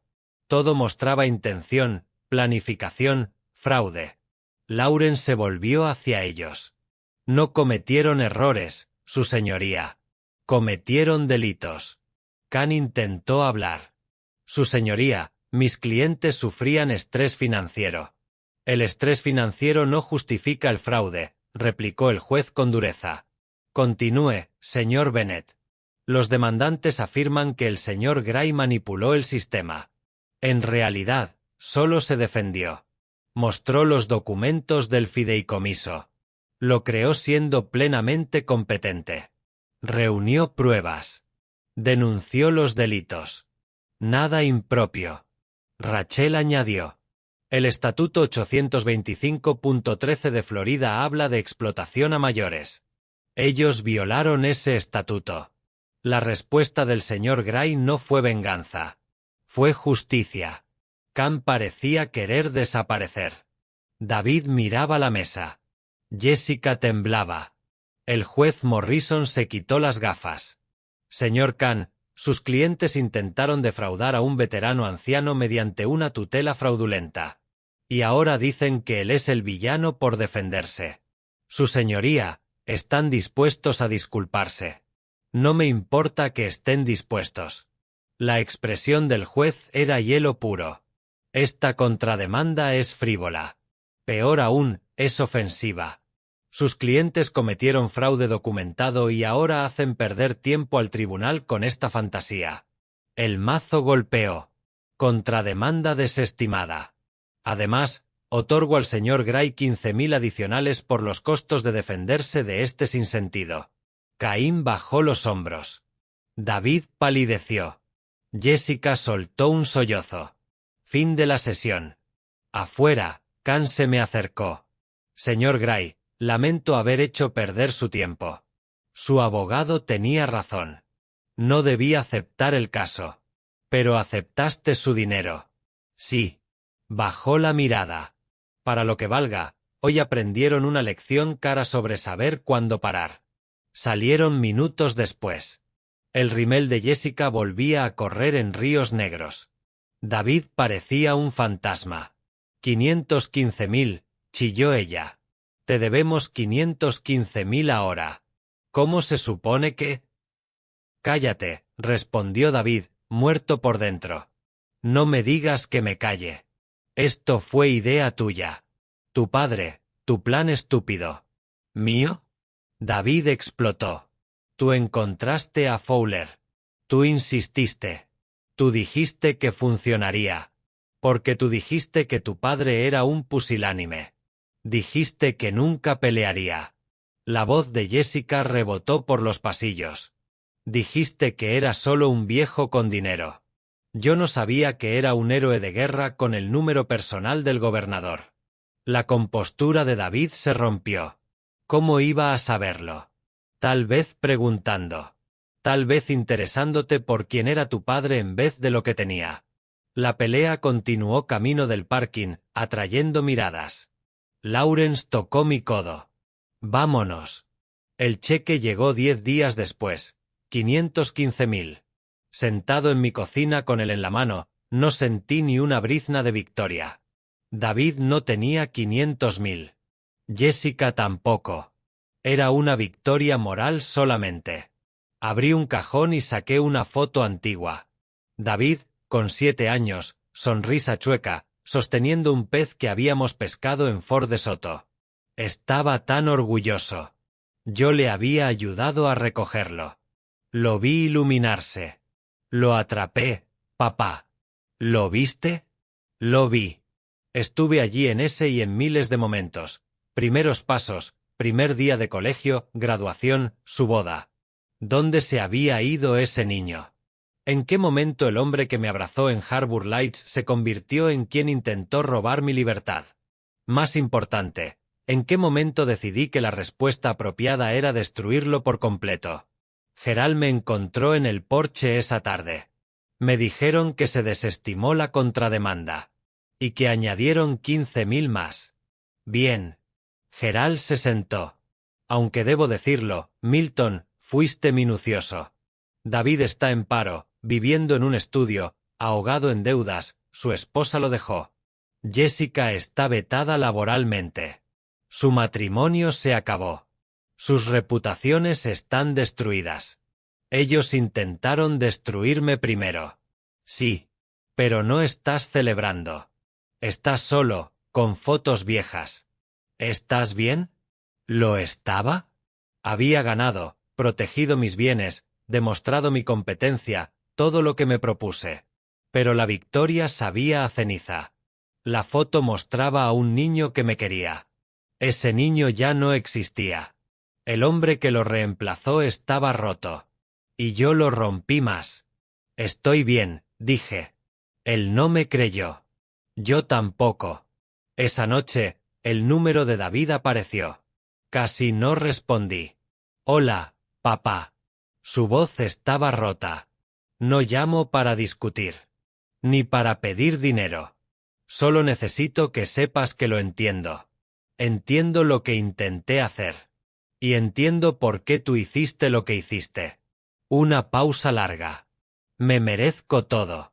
Jessica y yo nos divorciamos. Vivo donde hay cucarachas y reparto comida para comprar ramen. Rió con amargura. Todo lo que construiste en décadas intenté robártelo. Y me enseñaste lo que pasa cuando subestimas a alguien. ¿Cuál es el punto?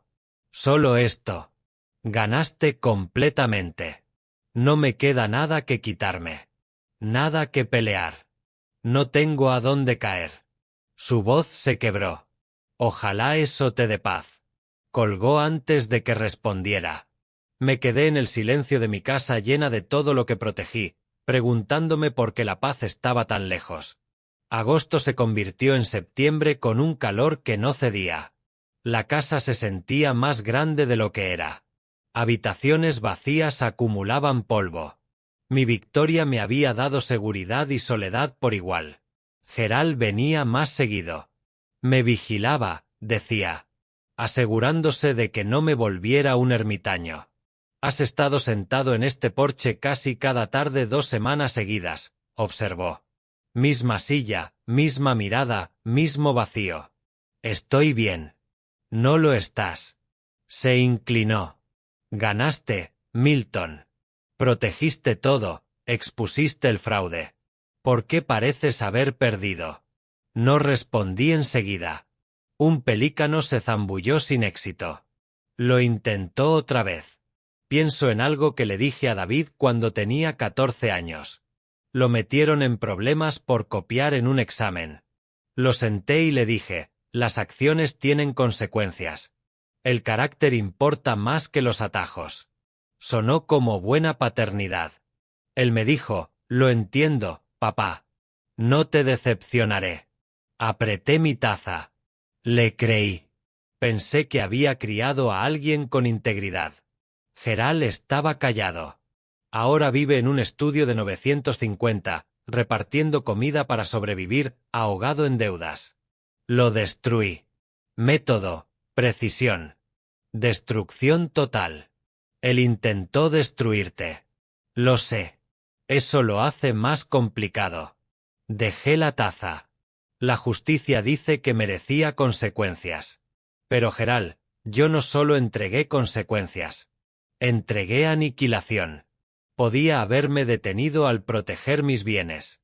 En cambio seguí hasta arrasarlo todo. ¿Crees que fuiste demasiado lejos? No era pregunta. Gerald me conocía.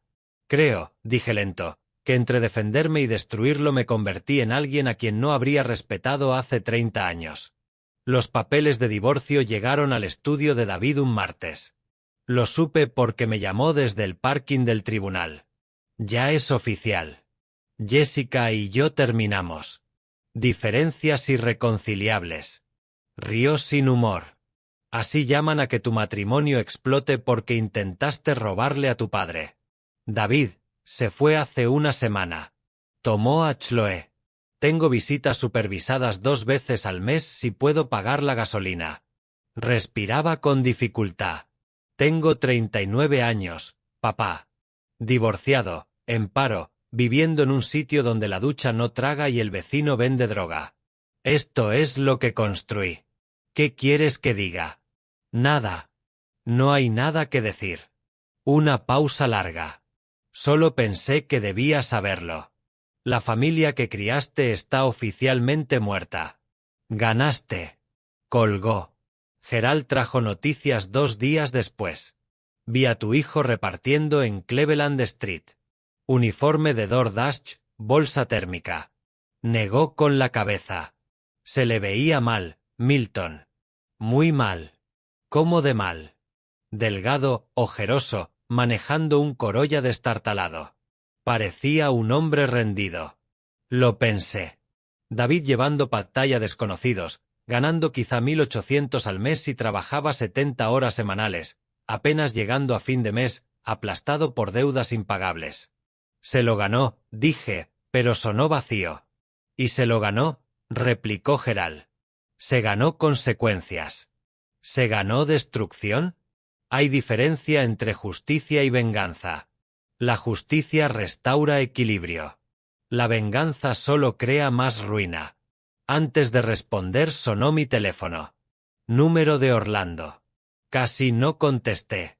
Señor Gray, soy Patricia Henderson. La madre de Jessica.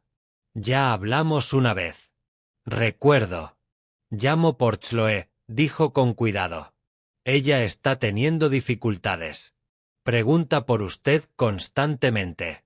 No entiende por qué su abuelo no la llama. No la visita. No quiere verla. Sentí un nudo. Sus padres cometieron errores terribles. Pero Chloe tiene 6 años y es inocente. Patricia suspiró. Ayer dibujó un retrato familiar en la escuela. ¿Sabe a quién incluyó? Espere. A usted. No a su padre. A usted. La maestra le preguntó por qué no estaba su papá. Y Chloe dijo, porque papá puso triste al abuelo. La voz de Patricia se quebró. Ella cree que es culpa suya.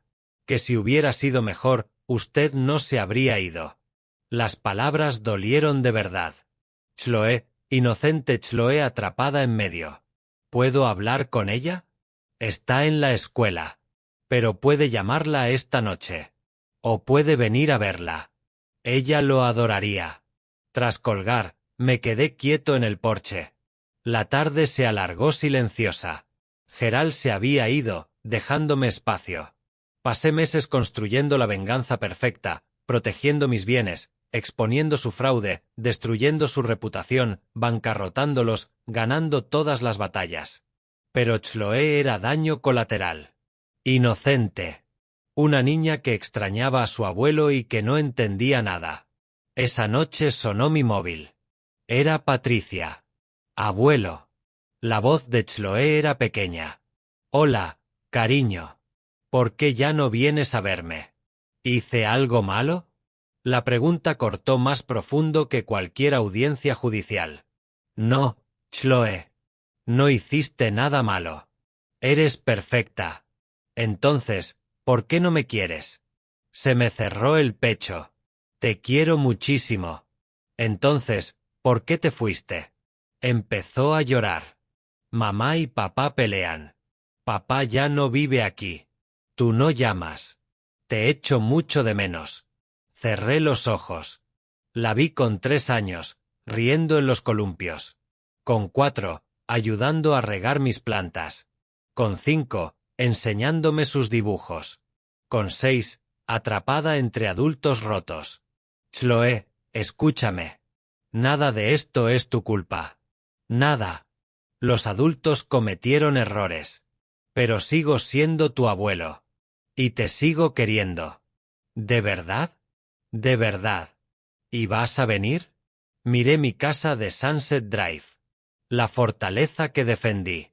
Las habitaciones vacías. La victoria hueca. Pronto, cariño. Muy pronto. Tras colgar, me quedé en la oscuridad. Pensé en el costo. David intentó robarme 2,8 millones. Yo respondí destruyendo su vida. Y sin querer, el mundo de Chloe. Las balanzas no estaban equilibradas. Estaban hechas polvo. Gerald vino la mañana siguiente. Tienes otra cara. ¿En qué sentido? Como que tomaste una decisión. ¿Buena o mala? No lo sé. Agarré mis llaves. Necesito conducir hasta Orlando. Ver a mi nieta. ¿Y David? ¿Qué pasa con él? ¿Vas a hablarle? ¿Ofrecer tregua? Lo pensé. David estaba roto. Nuestra relación también. Pero Chloe era inocente. Y en mi cruzada olvidé que no todo daño es justificable. No lo sé. Pero no seguiré castigando a Chloe por lo que hicieron sus padres. Eso no es justicia. Eso es crueldad. Gerald sonrió. Ahora sí estás pensando con claridad. ¿Sí? Destruí a mi hijo, Gerald. Por completo. No sé si eso se arregla. Quizá no. Pero puedes dejar de empeorarlo. Me tocó el hombro.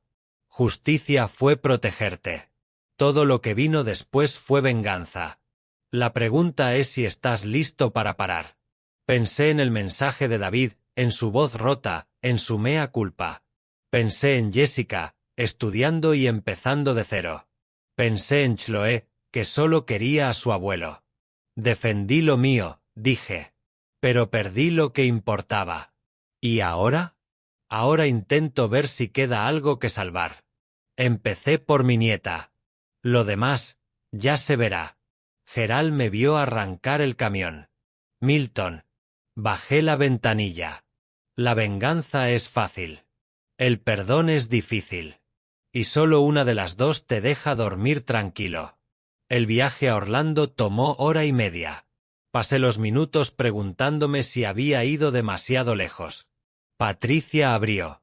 Ella lo ha estado esperando. No desayunó, por nervios. ¿David?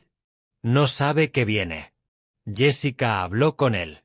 Cree que debe volver a conectar con Chloe. No se opone.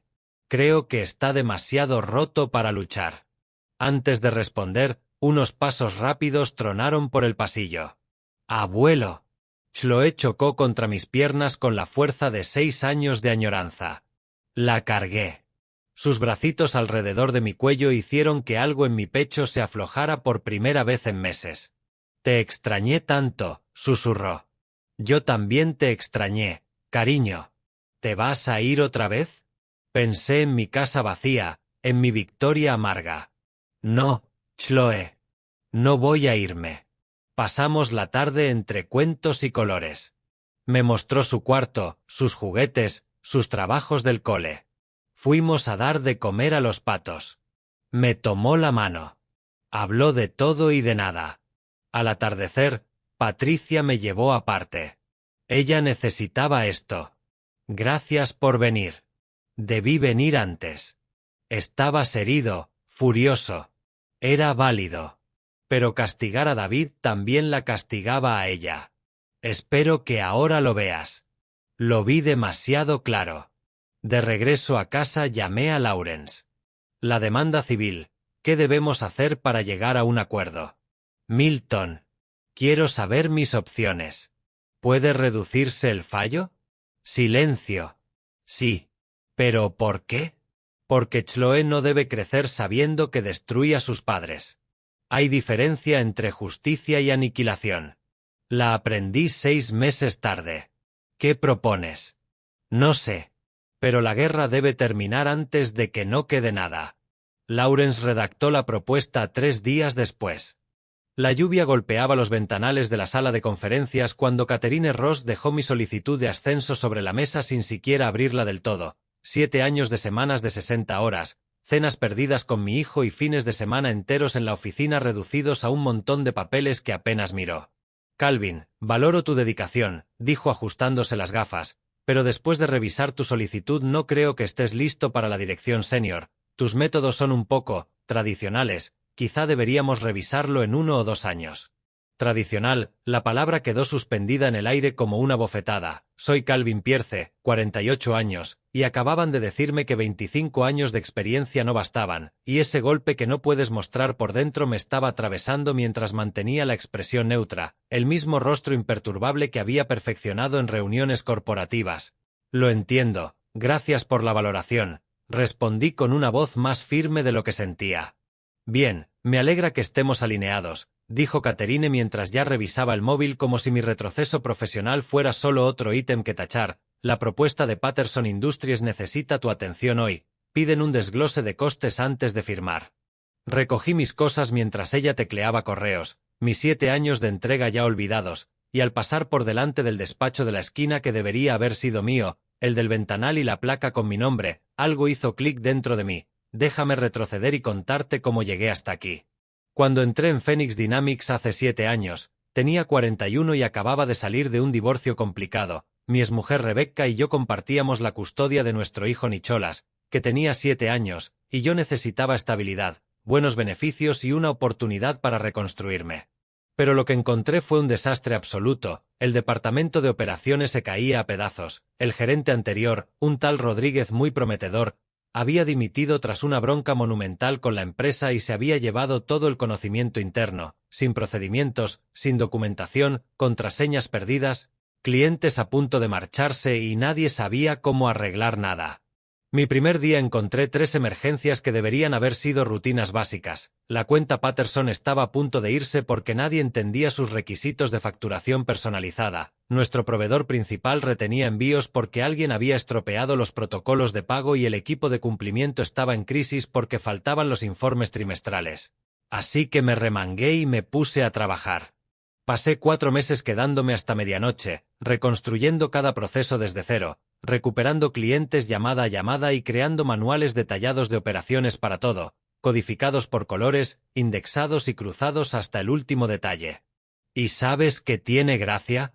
Que Catherine nunca se molestó en aprender ninguno de estos sistemas. ¿Para qué? Si yo lo dejaba todo funcionando a la perfección, ella solo aparecía en las reuniones con sus gráficos para presentar resultados de un trabajo que no podía explicar si alguien le pedía un detalle. Eres un solucionador nato, Calvin, decía siempre en mis evaluaciones anuales, justo antes de darme un aumento modesto que nunca reflejaba mi contribución real a la empresa. Mientras tanto, yo era el tipo al que llamaban cuando Patterson tenía una crisis, cuando los sistemas colapsaban a las 2 de la madrugada o cuando los plazos eran imposibles. La cuenta Patterson sola valía 3.200.000 al año, y esa relación la construí yo desde cero, quedándome tarde para ajustarme a su uso horario y aprendiendo su negocio al dedillo. Conocía sus ciclos, sus patrones estacionales y las preferencias personales de quienes tomaban decisiones. Catherine había asistido quizá a 5 reuniones con ellos, casi siempre para llevarse el mérito en las presentaciones ejecutivas. Mi día empezaba a las 7 preparando informes detallados para sus reuniones de las 9. Ella entraba allí como si tuviera el control de todo cuando en realidad solo leía mis notas, y cada tarde enviaba informes exhaustivos de los proyectos mientras apagaba incendios antes de que alguien notara el humo. La compañía funcionaba sobre mis sistemas, mis relaciones y mi conocimiento interno, pero según Catherine mis métodos eran tradicionales. ¿Sabes qué significa tradicional en lenguaje corporativo? Que realmente sabes hacer el trabajo en vez de limitarte a hablar del trabajo. A la mañana siguiente de mi rechazo me senté en mi camioneta en el garaje mirando mi reflejo en el retrovisor, y el tipo que me devolvía la mirada no estaba enfadado, estaba calculando, como si por fin hubiera entendido algo que llevaba años delante de mis ojos, así que hice 2 llamadas. Primero cancelé mis vacaciones a Colorado, un viaje que esperaba desde hacía meses. Luego llamé a mi exmujer para ver si podía estar con Nicholas unos días extra. ¿Todo bien?, preguntó Rebecca, siempre notaba cuando algo pasaba. Sí, solo algunos cambios en el trabajo, quiero pasar más tiempo con Nick. Le encantará. Justo ayer preguntó por qué siempre trabajas hasta tarde. Los niños dicen la verdad sin filtros, ¿no? Mi hijo, con 14 años, ya había comprendido lo que yo apenas empezaba a ver. Llevaba años dándolo todo por una empresa que me veía como una herramienta útil, no como alguien digno de ascender. Lo que nadie en Phoenix Dynamics sabía aún era que ese funcionamiento perfecto estaba a punto de estrellarse, porque cuando eres el que sostiene toda la estructura, tú decides cuándo apartarte y ver qué ocurre.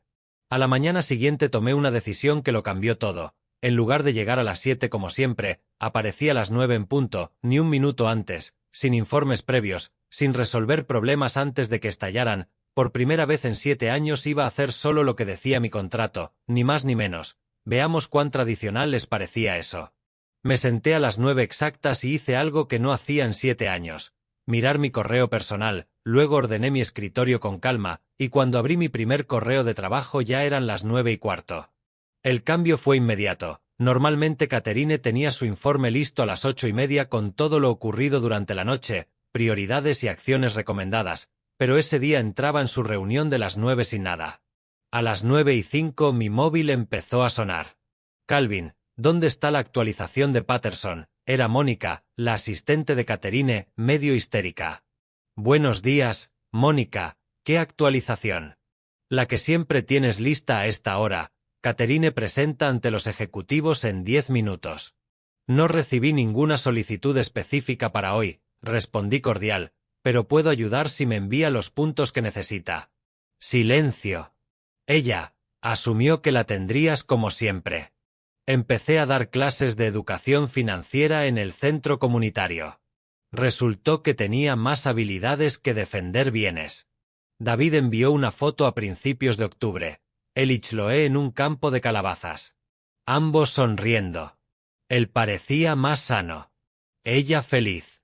El texto decía, gracias por dejarme intentar ser mejor. Guardé la foto. No respondí. No hacía falta. Una tarde, al final de octubre, me senté en mi porche y pensé en el año. Traición, batalla, victoria que se sintió como derrota hasta que entendí la diferencia entre justicia y venganza. Protegí lo mío. Demostré que no era débil. Les enseñé que subestimarme era mortal. Pero la verdadera victoria no fue el dinero ni los fallos judiciales. La verdadera victoria fue dejar de pelear antes de que no quedara nada que salvar. Esa lección David la aprendió demasiado tarde. Yo la aprendí justo a tiempo. Y eso lo cambió todo. Si te gustó esta historia, dale me gusta al vídeo, suscríbete al canal y comparte en los comentarios tus impresiones sobre lo que viste. Para escuchar la siguiente historia, haz clic en la caja de la izquierda. Gracias por mirar.